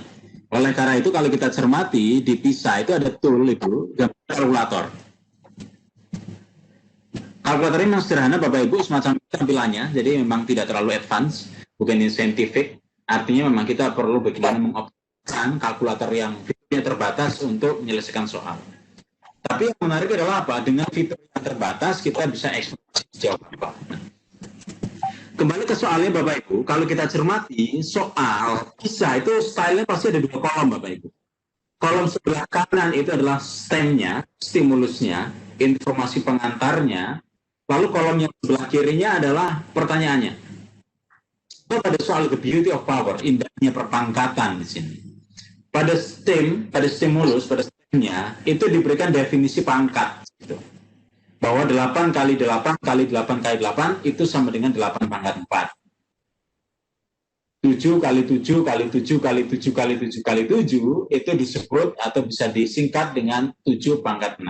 Ini definisinya. Jadi di stimulusnya sudah berikan definisi. Lalu pertanyaan pada sebelah kiri itu tentang benar atau salah. Pertanyaan yang pertama adalah bahwa 8 pangkat 16 itu 8 kali lebih besar dari bilangan 8 pangkat 15. Pertanyaan yang kedua, 8 pangkat 10 itu 10 kali lebih besar dari bilangan 8. Jadi yang pertama jelas, 8 pangkat 16 lebih besar 8 kalinya dari 8 pangkat 15. Pertanyaan atau pernyataan yang kedua, 8 pangkat 10 kali lebih besar dari 8. Anak yang sudah paham dengan perpangkatan, ya sudah bisa mengerjakan. Bisa di situ. Yang menarik adalah bagaimana kalau ada anak yang belum paham dengan perpangkatan. Ini saya hanya menggunakan soal PISA Bapak Ibu sebagai suatu kasus saja. Tadi sekali lagi yang ditembak pada PISA adalah usia 15 tahun, artinya range-nya sebenarnya secara kelas mungkin kelas 8, 9, 10 di situ. Perpangkatan memang sudah dikenal sejak SD kalau nggak salah ya, kuadrat pangkat 3. Tapi kan bisa jadi ada anak yang belum paham. Sekarang masalahnya adalah bagaimana kita bisa menggunakan kalkulator sebagai alat bantu, alat sederhana untuk bisa menjawab pertanyaan yang pertama. Dalam kasus misalkan anak definisi perpangkatan. Ini yang penting adalah apa? Bukan berhitungnya yang penting, tapi bagaimana bernalar dengan data. Contohnya ini kembali ke sini. Sebagai alat bantu, sehingga anak nggak perlu pusing hitung, mereka tinggal fokus pada masalahnya. Dan lebih lanjut lagi bisa digunakan untuk membangun konsep. Ini yang ingin saya gunakan tadi. Sederhana sekali aja. Tadi pertanyaannya adalah 8 pangkat 16, 8 kali lebih besar 8 pangkat 15. Artinya pangkatnya selisihnya 1, 16 dan 15. Sehingga Anda bisa melakukan simulasi sederhana. Selisihnya 1. mungkin bisa berangkat dari 8 pangkat 2 dibagi 8 pangkat 1. 8 pangkat 3 dibagi 8 pangkat 2, 8 pangkat 5 dibagi 8 pangkat 4, 8 pangkat 7 dibagi 8 pangkat 6. Ternyata hasilnya kok 8 semua. Ini yang dimaksud tadi, salah satu aspek dalam computational thinking adalah mengenali pola di situ. Artinya pangkat-pangkat yang berbeda di sini, 3, 2, 5, 4, 7, 6, jawabannya bisa digunakan untuk menentukan bagaimana kalau antara 8 pangkat 16 dan pangkat 8 pangkat 15. Ternyata ketika selisih pangkatnya 1 dengan bilangan yang di depan pangkatnya lebih besar, jawabannya 8 semua. Artinya bisa generalisasi.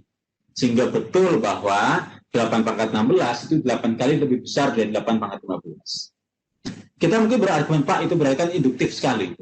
Ya memang induktif, Bapak Ibu. Kita jangan berharap dalam dunia nyata kita selalu deduktif, semuanya deduksi. Ya. Kita banyak kan yang empiris kan, dari pengamatan pola. Eksperimen di laboratorium bukan deduktif itu. Mengambil sampel 1, 2, 3. COVID aja sekarang ini. Itu bukan deduktif, itu induktif. Mengambil sampel sampai ada plasma dan seterusnya itu sebenarnya induktif. Artinya tidak salah kita menggunakan pendekatan induktif untuk membangun konsep. Secara matematika nanti dibuktikan secara induktif, jadi 2 arah. Dari khusus ke umum ke khusus, jadi 2 arah. Tapi sekali lagi dalam konteks mengembangkan kemampuan kritis, Anda dibiasakan mencoba-coba di sini. Eksperimen, ini contoh eksperimen secara matematika. Tidak bisa kalkulatornya semacam ini, Bapak Ibu. Ini kalau kita misalkan pakai kelas Swiss misalkan ya, pakai table itu ada. Tadi pangkatnya selisihnya 1, sehingga fx kemudian 8 pangkat x dibagi 8 pangkat x kurangi 1. X-nya bisa kita define ya, dari 2 sampai berapapun. Ternyata fx-nya selalu 8. Nah, jadi ini adalah salah satu contoh sederhana bagaimana kalkulator bisa digunakan untuk mengembangkan kemampuan mengidentifikasi pola dan generalisasi. Pola dan generalisasi. Sekarang ada lagi di sini Bapak Ibu. Ini STEM-nya masih sama, the beauty of powers. Ya. Jadi masih tentang pangkat, soalnya berbeda. Siswa dihadapkan pada perhitungan negatif 5 pangkat 43 ditambah negatif 1 pangkat 43 ditambah 5 pangkat 43. Ini beda dengan yang soal pertama. Soal pertama sangat berkaitan dengan definisi di sini. Ini anak perlu berpikir lebih dalam di situ. Mungkin ada yang langsung menghitung atau yang pusing dan seterusnya. Tapi yang menarik adalah apa? Anak pertama dihadapkan pada kesabaran sebenarnya. Kita membiasakan anak untuk sabar, jangan langsung tiba-tiba lompat gitu. Tapi mengidentifikasi, menganalisis situasi. Jangan langsung tergesa-gesa menghitung. Dilihat dulu apa yang menarik. Oh, pangkatnya sama semua, 43 semua.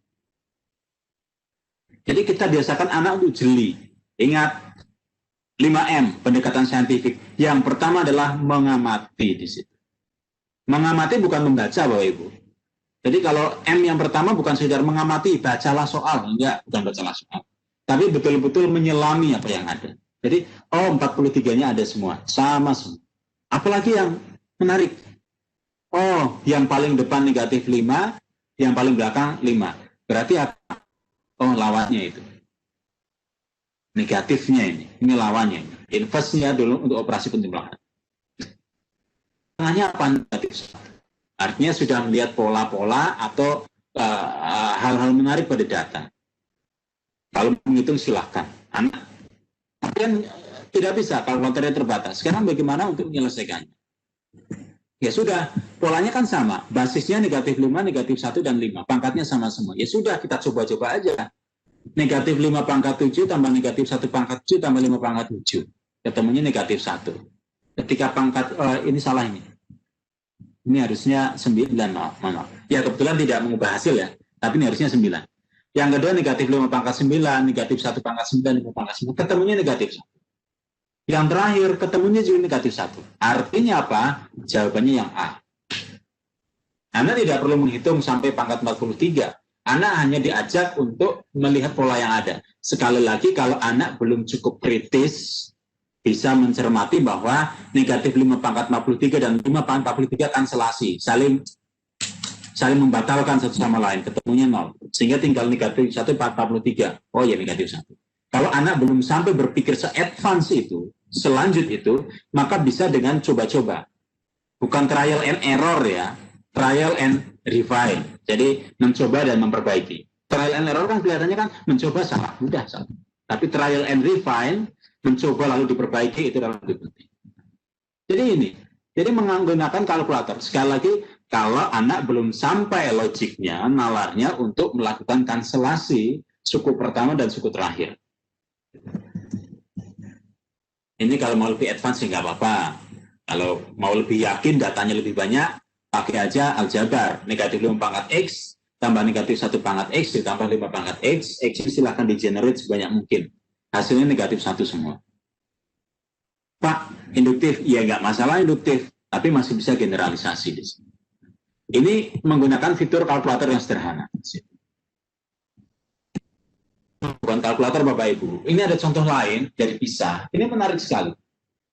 Ini bagaimana PISA OECD mengkombinasikan soal geometri dengan pola. Ini pola, tapi kan pola bentuk geometris, bukan pola bilangan. Dengan kemampuan berpikir komputer komputasi. Situasinya sederhana Bapak Ibu. Ada tukang kayu misalkan ya, tukang batu maaf, ataupun desainer, ingin membuat atau pengubinan, ingin memasang ubin pada lantai. Ada 2 macam keramik tipe A yaitu 2 garis sejajar, dan keramik tipe B yaitu garis berpotongan tegak lurus. Jadi mereka ingin membuat bangun seperti pada gambar di bawah. Yang menarik adalah mereka ingin melakukannya secara cepat, ingin melihat polanya secara cepat, sehingga soal di sebelah kirinya itu dikemas dalam bentuk logika, Bapak Ibu. Tiling instruction, instruksi untuk pengubinan. Untuk baris ke 1 sampai ke 4. Nah, first, determine the left hand tile in the row. Jadi pertama tentukan keramik paling kiri pada setiap baris. Langsung itu. Jika barisnya itu nomornya ganjil, itu kan ada 1, 2, 3, 4 itu. Then, maka keramik pertamanya itu keramik A atau B, else, jika tidak, maka keramiknya itu tipe A atau tipe B. Itu baru menetapkan keramik pada baris paling kiri, kolom paling kiri. Setelah itu, ketika sudah ada keramik pertama ditempelkan, maka PR-nya tentu melengkapi pada setiap baris. Makanya ada complete the row by adding tiles. Lengkapi setiap baris dengan menambahkan keramik. Style is bla bla bla. Is bla bla bla. Kita tinggal memasukkan Bapak Ibu. Kalau kita lihat di atasnya tiling instruction, itu ada teks warna biru dan teks warna merah. Artinya teks warna merah, keramik A atau B, ya dimasukkan ke kotak-kotak yang berwarna merah. Itu dengan drag and drop situ. Lalu kotak berwarna biru dimasukkan pada kotak kosong berwarna biru. Jadi sederhana sekali. Jadi memadu. Setelah ada soalnya kelihatannya sederhana, buatnya pasti sulit. Bahwa sebenarnya jawabannya apa? Jika untuk setiap baris ganjil, then, jadi nomor baris pertama, the first tile is tentu keramik A kan itu. Else artinya apa? Artinya barisnya bukan nomor ganjil. Else-nya itu menjelaskan pada the row is an odd number. Jadi kalau barisnya itu ganjil, maka kolom pertamanya itu keramik A. Else lainnya, artinya kalau barisnya bukan ganjil, maka keramik pertamanya itu keramik B. Soal yang kedua lebih rumit lagi, Bapak Ibu. Kosong semua. Karena ini melengkapi suatu baris. Sehingga ini menarik sekali. Karena jawabannya lebih terbuka. If the previous style is, jika keramik sebelumnya pada suatu baris adalah, kita bisa mengisinya ada A ataupun B di sini. Bebas. Cuma nanti pada baris kedua dan ketiganya akan berbeda. Sebenarnya kan, if the previous style is style A, then use style B, else styles A. Jadi jawabannya bisa banyak. Tapi ini sekali lagi kemampuan berpikir komputasi dipadukan logika, dipadukan dengan pola bangun-bangun geometris.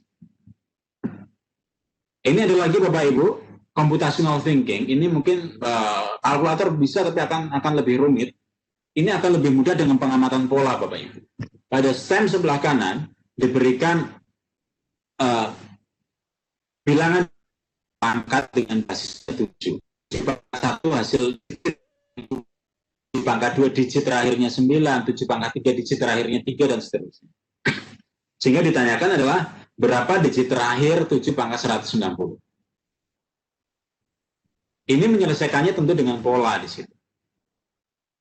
Ini yang menarik Bapak Ibu, bahwa sekali lagi bagaimana dari PISA yang seolah-olah matematika, tapi tidak hanya kalkulasi. Ada juga bernalar, itu sangat banyak di situ. Ada juga bagaimana mengenali pola. Dan yang lebih menarik, bagaimana bisa menggunakan kalkulator sebagai alat bantu di situ. Sehingga kalau menurut saya sih, ya enggak. Saya secara objektif saja, bukan karena ini kegiatannya Casio. Saya secara objektif bahwa kalkulator bukanlah hantu kan di situ. Yang penting bagaimana kita bisa memanfaatkannya. Contohnya tadi di sini, anak yang belum paham konsep perpangkatan dengan alat bantu yang tepat, dan kalau mereka sudah dibiasakan untuk melihat pola, ya, polanya apa di sini dari soal? Polanya ya ada 8 berpangkat. Jadi basisnya 8. Apalagi pola berikutnya atau kata kunci berikutnya, pangkatnya selisihnya 1. Nah, itu loh. Kejelian dalam mengidentifikasi informasi ini sangat penting. Kita diberikan suatu teks panjang, kata kuncinya yang kita lingkari, itu yang sangat penting. Itu namanya information literasi, literasi informasi. Kecerdasan dalam mencari dan mengolah informasi. Nah, itu yang kita biasakan. Makanya tadi saya katakan, anak jangan dibiasakan terburu-buru menghitung. Cermati dulu apa yang menarik. Tadi saya berikan contoh di sini, bahwa ternyata bilangan basisnya ada negatif 5, ada 5. Pangkatnya sama semua. Jadi biasakan untuk melihat secara pelan, secara tertata, data-data apa saja yang dimiliki. Informasi apa saja yang dimiliki. Baru merencanakan bagaimana penyelesaian ke depan. Ini ada lagi, tapi saya skip. Oke, hal lain lagi ya. Ini mungkin sudah familiar bagi Bapak Ibu. Tadi kan seolah secara computational thinking dalam konteks menyelesaikan soal, bukan padahal bisa kok dalam konteks membangun konsep Bapak Ibu. Ini aja lah udah grafik fungsi kuadrat aja. Y sama dengan AX kuadrat tambah BX tambah C di situ. Kita bisa mengembangkan kemampuan berpikir anak, kemampuan berpikir komputasi anak dengan menggunakan alat yang tepat. Ini misalkan ya, ini kan kuncinya adalah nilai A berpengaruh pada. Artinya B dan C-nya dikunci, lalu A, slider A-nya digeser-geser. Apa yang penting adalah apa? Anak diminta untuk mencermati bentuk grafiknya. Bahwa ketika A-nya positif, ternyata grafiknya terbuka ke atas. Nilai A-nya semakin kecil, tapi positif, grafiknya semakin melebar. Semakin melebar. Secara positif. Sehingga ketika A-nya 0, dia menjadi suatu garis lurus. Begitu A-nya digeser lagi, negatif, maka pelan-pelan. Semakin mengecil, bilangannya dia akan semakin mingkuk. Artinya apa? Nilai A berpengaruh pada arah terbukanya grafik dan pada seberapa lebar tangkupannya di situ. Ini hanya dengan slider. Jadi nggak usah dihafal ya Pak ya? Biasanya kan dihafal itu. Biasanya kan bisa hafal Pak. Ya sehingga ini memang dibiasakan untuk melihat pola saja di sini sebab akibat. Ini kan logik juga sebab akibat. Kalau dulu kita menggambar sendiri Pak, menggambar itu kan lama itu anak-anak. Iya Bu, dan kalau menggambar akhirnya sesuatu yang diberikan Bu ya. Maksudnya mereka tidak dinamis kan, tidak melihat sebenarnya berpengaruh pada apanya sih kan itu.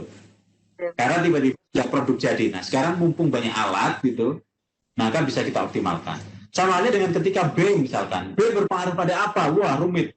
Ternyata B Dia tidak berdiri sendiri karena ada A dan ada C. Dia berpengaruhnya ke sumbu simetri. Atau C, bagaimana nilai C? Oh, ternyata pada bergeseran secara vertikal. Naik ke atas, turun ke bawah. Kanan kirinya tetap. Nah, sehingga kita di awal-awal mengajar dulu hanya mengandalkan gambar, tiba-tiba memberikan gambar, anak mungkin tidak jeli melihat, oke, gambarnya melengkung terbuka ke atas, ini ke atas cara A-nya atau cara B-nya atau cara C-nya, tidak terlihat dengan jelas. Tapi dengan alat yang modern, gitu ya, kita bisa melihat bagaimana konsekuensi dari nilai A, B, dan C terhadap grafik. Intinya itu Bapak Ibu, mohon maaf tidak banyak hal baru yang saya sampaikan. Terima kasih, saya kembalikan ke Bu Chandra. Oke, terima kasih. Kalau kita melihat di kolom chat, Bapak sama sekali tidak ada yang bertanya ini, karena mungkin terpukau dengan penyampaian Bapak, karena tidak ada satupun yang tidak bermanfaat, saya pikir. Teman-teman juga saya pikir berpendapat demikian. Bapak Ibu silakan jika ada yang ingin disampaikan, ditanyakan begitu, boleh bertanya langsung atau menuliskan di kolom chat. Kita masih punya waktu sekitar 5 menit. Sambil menunggu mungkin saya minta Ibu Mulia Hamarong untuk menjawab chat kami, Bu. Kalau Ibu bisa monitor, ya sambil menunggu kawan-kawan berpartisipasi lewat pertanyaannya mungkin. Iya. Adakah yang ingin bertanya? Saya lihat dulu. Mungkin sambil menunggu Pak Aryadi, saya boleh ini pada saat kita mencoba memberikan pengalaman belajar kepada siswa terkait computational thinking ini, Pak, ini kalau saya lihat kan tadi ada beberapa tahap tuh. Kira-kira masalah yang kita berikan itu cukup fokus pada satu tahapankah atau bisa sekaligus, Pak? Idealnya. Kalau computational thinking itu bukan tahapan sih Bu sebenarnya. Tadi ada 4 itu sebenarnya bisa terpisah sebenarnya itu. Bukan suatu urutan itu. Sehingga kalau kita bicara idealnya ya tentu seluas mungkin ya. Kita biasakan anak belajar dekomposisi. Kenapa? Ya karena di dunia nyata masalahnya besar-besar. Mereka dibiasakan bisa memecah ke masalah yang lebih kecil gitu loh. Mereka bisa breakdown memecah masalah sesuai dengan kemampuan mereka. Yang kedua, pola juga sangat penting. Tadi saya sampaikan bahwa COVID aja kan sebenarnya mengamati pola. Jadi pola bagaimana data-data yang diambil sampai diambilkan pola. Yang ketiga, abstraksi juga sangat penting ketika ada masalah yang matematikanya tidak kelihatan. Kalau kita cermati mungkin nanti akan ketemu, matematikanya ini. Yang terakhir, algoritma. Ya, itu lebih pada sistematika. Jadi kalau menurut saya sih, bicara penting, semuanya penting, Bu. Cuma tidak harus dalam satu kegiatan langsung mencakup semuanya ini. Jadi bisa parsial sebenarnya. Menyesuaikan KD-nya saja di situ. Karena kan kadang-kadang mungkin dengan pertanyaan Ibu Hadasa Maretisa ini bertanya untuk grafik yang tadi Pak yang menggunakan slider menggunakan aplikasi apa? Apakah GeoGebra bisa? Gitu. Terus kadang-kadang GeoGebra, Bu. GeoGebra ya Pak ya. Kan kadang-kadang gini Pak, anak-anak itu mungkin memang berubah, tapi mau membahasakan menyimpulkan gitu apa yang mereka amati itu juga susah gitu, susah keluar komunikasikan itu. Betul, Bu. Saya sepakat dengan Bu Chandra bahwa menyimpulkan itu bukan hal yang mudah. Itulah kenapa saya kadang kalau dengan rekan-rekan mahasiswa atau teman-teman yang akan ke sekolah, saya sebenarnya menghindari kata menyimpulkan, Bu. Kata simpul katanya udah seolah-olah rumit. Jadi susah. Ceritakan aja, ya. Ceritakan apa yang kalian amati itu gitu aja. Esensinya di situ. Simpulan itu kalau kita bahkan ke anak SMP ya, mungkin simpulkan apa yang kalian peroleh di atas luas sekali. Akan lebih mudah misalkan ceritakan apa sih hubungan antara nilai A dengan bentuk grafik. Ceritakan ya Pak ya. Nanti kalau ceritakan sih mulainya daripada 1 hari lagi Pak. Nggak apa-apa Bu, bisa untuk sambil istirahat ya Bu kalau itu. Ya, jadi diksi itu sangat penting, pemilihan kata sangat penting semua. Kadang-kadang ini loh Pak, yang saya pikir ini anak-anak itu kadang perlu contoh, Pak. Jadi perlu contoh. Nanti pada saat kita kasih contoh, terus anak-anak meniru bagaimana kita mencontohkan itu gimana ya, Pak ya. Itu satu. Terus yang kedua, nanti gimana Pak instrumen untuk menilai mereka tuh? Untuk yang kedua, saya memang makanya di akhir saya tarik dari konteks menjawab soal pembelajaran.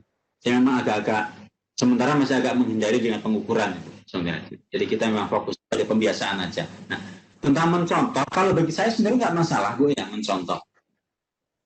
Cuma, mohon maaf sedikit bicara teoritis. Teori ada yang namanya istilah transfer, itu near transfer, transfer jarak dekat dan far transfer, transfer jarak jauh.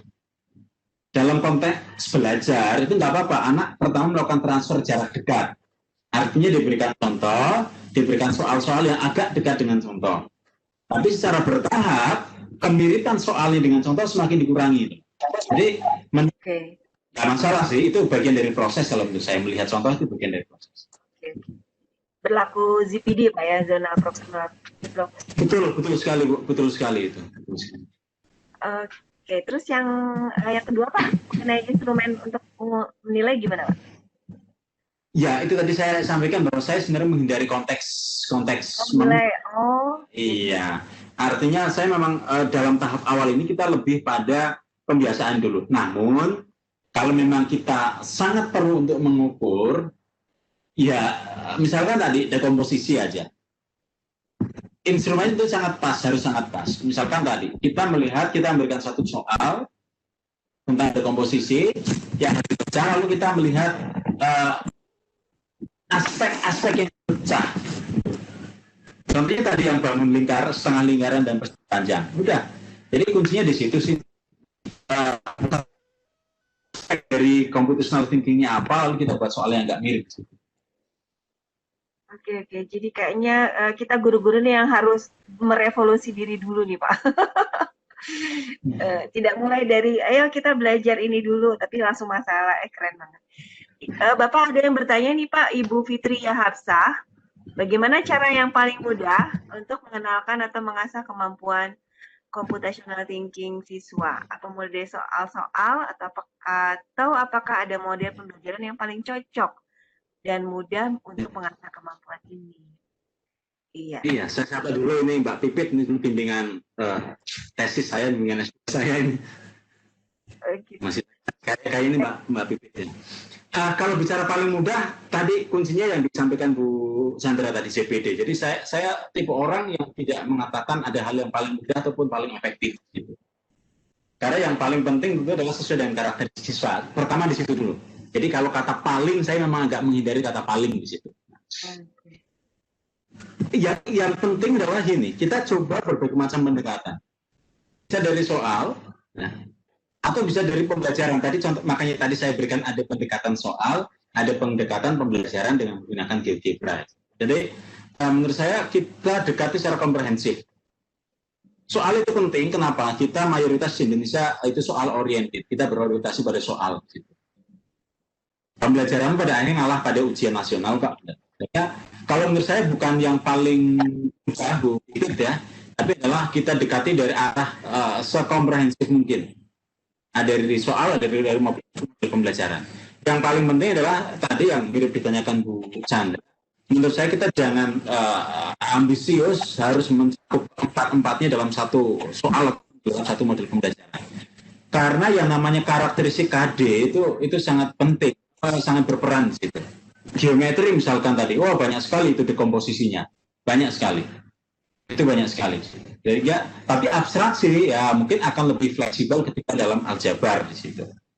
Sehingga kalau menurut saya bukan paling, sekali lagi kita dekati secara komprehensif aja. Tapi bisa nggak Pak? Misalnya kan, ya mohon maaf sih kadang-kadang kita guru kan dibebani dengan bagaimana kurikulum bisa tercapai gitu. Tapi kan di satu sisi kalau kita melihat karakter siswa itu luar biasa Pak untuk bisa siswa itu bisa paham itu juga itu itu beban juga. Ini gimana Pak? Karena kan untuk computational thinking itu juga butuh proses. Jadi gimana nih kita mau bisa nggak sih konten sama proses untuk memahami itu bisa berjalan secara sama-sama gitu. Mungkin ya, ini mirip dengan intro yang tadi saya sampaikan di awal, bahwa dalam kita bicara realita aja pasti akan tadi ya ada karakteristik yang menarik. Sehingga kalau saya pribadi bukan 100% computational thinking, setidaknya kalau kita punya setidaknya 10-nya sudah ada perhatian ke arah situ. Jadi jangan terbebani bahwa setiap soal, setiap KD harus ada computational thinking. Enggak kok. Oh, dipisah aja tidak 100% computational thinking kok, tetap proporsional.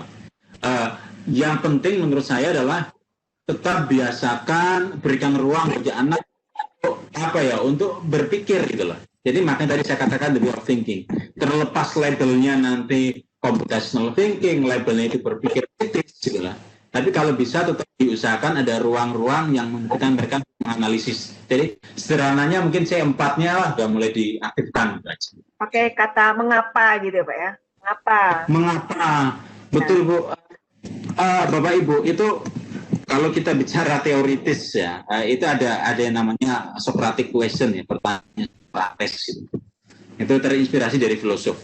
Pertanyaan mengapa kok bisa begitu? Nanti logika sekali. Kita bicara logika Bapak Ibu, pasti ada antecedent, ada konsekuen gitu. Ada jika, ada maka di situ. Kita secara teoritik nanti akan belajar adanya namanya inverse, converse, kontraposisi kan di situ. Itu bahasa rumitnya di situ. Tetapi adalah bahasa sederhana kita bisa diganti dengan mengapa. Kok bisa? Kalau hanya positif, grafiknya bagaimana? Itu kan jika maka. Jika hasil akhirnya positif, kira-kira awalnya bagaimana?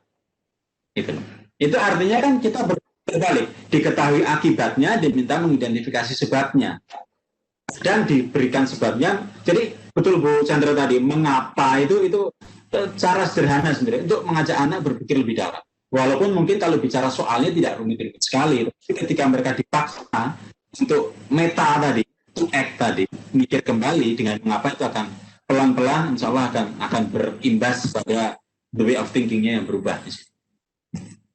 Ya, bagi 4 tadi Pak ya, yang dalam 3 kondisi tadi itu keren. Kalau misalnya mengapa, ayo jawabannya kenapa bisa beda, itu kayaknya diskusinya bakal menarik gitu. Yang kasus kendaraan, terus rak sama tali tadi.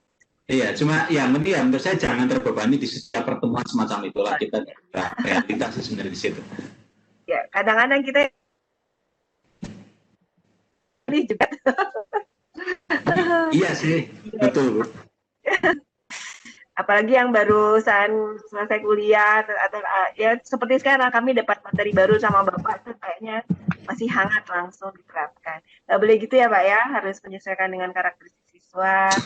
Mungkin tadi kata kunci itu Pak ya, pembiasaan itu ya Pak ya, membiasakan untuk berpikir. Oke. Dan ZPD tadi yang disampaikan Bu Chandra itu kan konsep yang sangat penting sebenarnya. Iya, pelan-pelan melepas sampai anak-anak mandiri. Oke, tidak ada lagi yang raise hand. Saya lihat Bapak Ibu kita sudah sampai di penghujung waktu, sebenarnya sudah lewat sekitar 7 menit.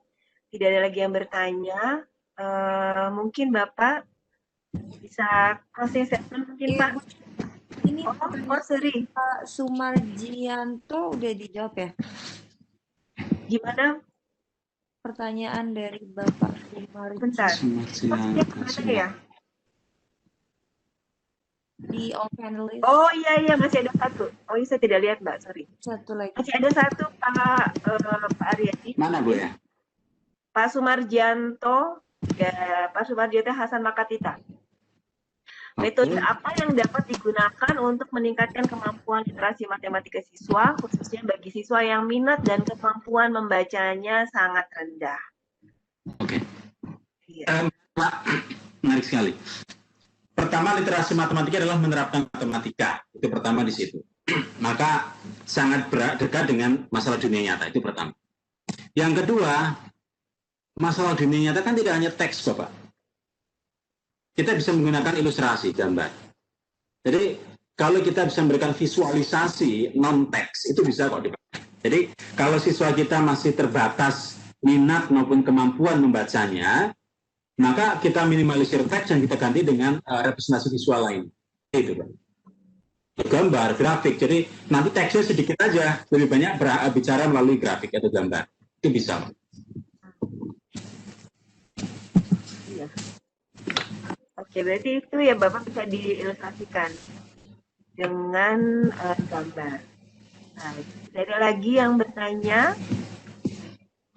Ya, kayaknya ini masih kurang puas nih Pak, kayaknya masih pengen mengambil semua pengetahuan Pak Aryadi. Oke, tapi tidak apa-apa, tentu saja ini aja udah sangat membantu kita untuk menyemangati ya, memberi inspirasi, semangat supaya lebih baik lagi cara mengajar kita, terutama memang yang penting seperti kata Pak Nadim itu, yang hilang dari kelas-kelas adalah bagaimana siswa berpikir.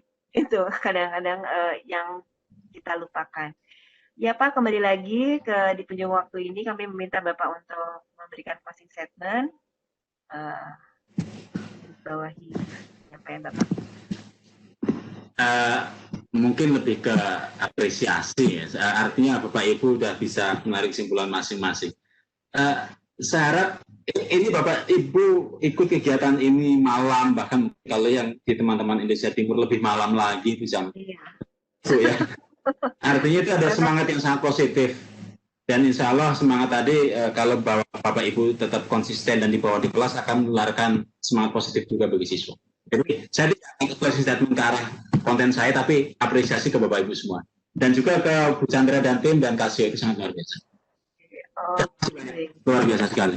Oke, baik. Demikian Bapak Ibu sajian kita. Jangan lupa kita masih selalu hadir di Selasa malam yang akan datang. Materinya terkait dengan persiapan untuk Casio Teacher. Nanti akan ada kompetisi nih Pak untuk teman-teman guru. Ya, terima kasih banget untuk Pak Aryadi di sela-sela kesibukannya. Ya, terima kasih loh Pak. Kalau misalnya kita panggil kembali, Bapak mohon hadir. Siap. Mohon maaf, responnya kan lambat, Bu Chandra saya. Iya, mungkin dari Mbak Pinta ada yang mau disampaikan terkait, atau Mbak Lisa? Nggak ada sih Bu, lanjut aja. Oke, baik Bapak Ibu, Pak Aryadi, demikianlah penyampaian atau Vikon LCC 69. Semoga bermanfaat. Mohon maaf apabila ada kekurangan dari kami panitia. Sampai jumpa Selasa mendatang. Salam sehat. Assalamualaikum warahmatullahi wabarakatuh. Terima kasih Bapak Ibu, sukses semuanya. Sama-sama, makasih. Ya Bapak Ibu jangan dulu meninggalkan room apabila belum mengisi link evaluasi.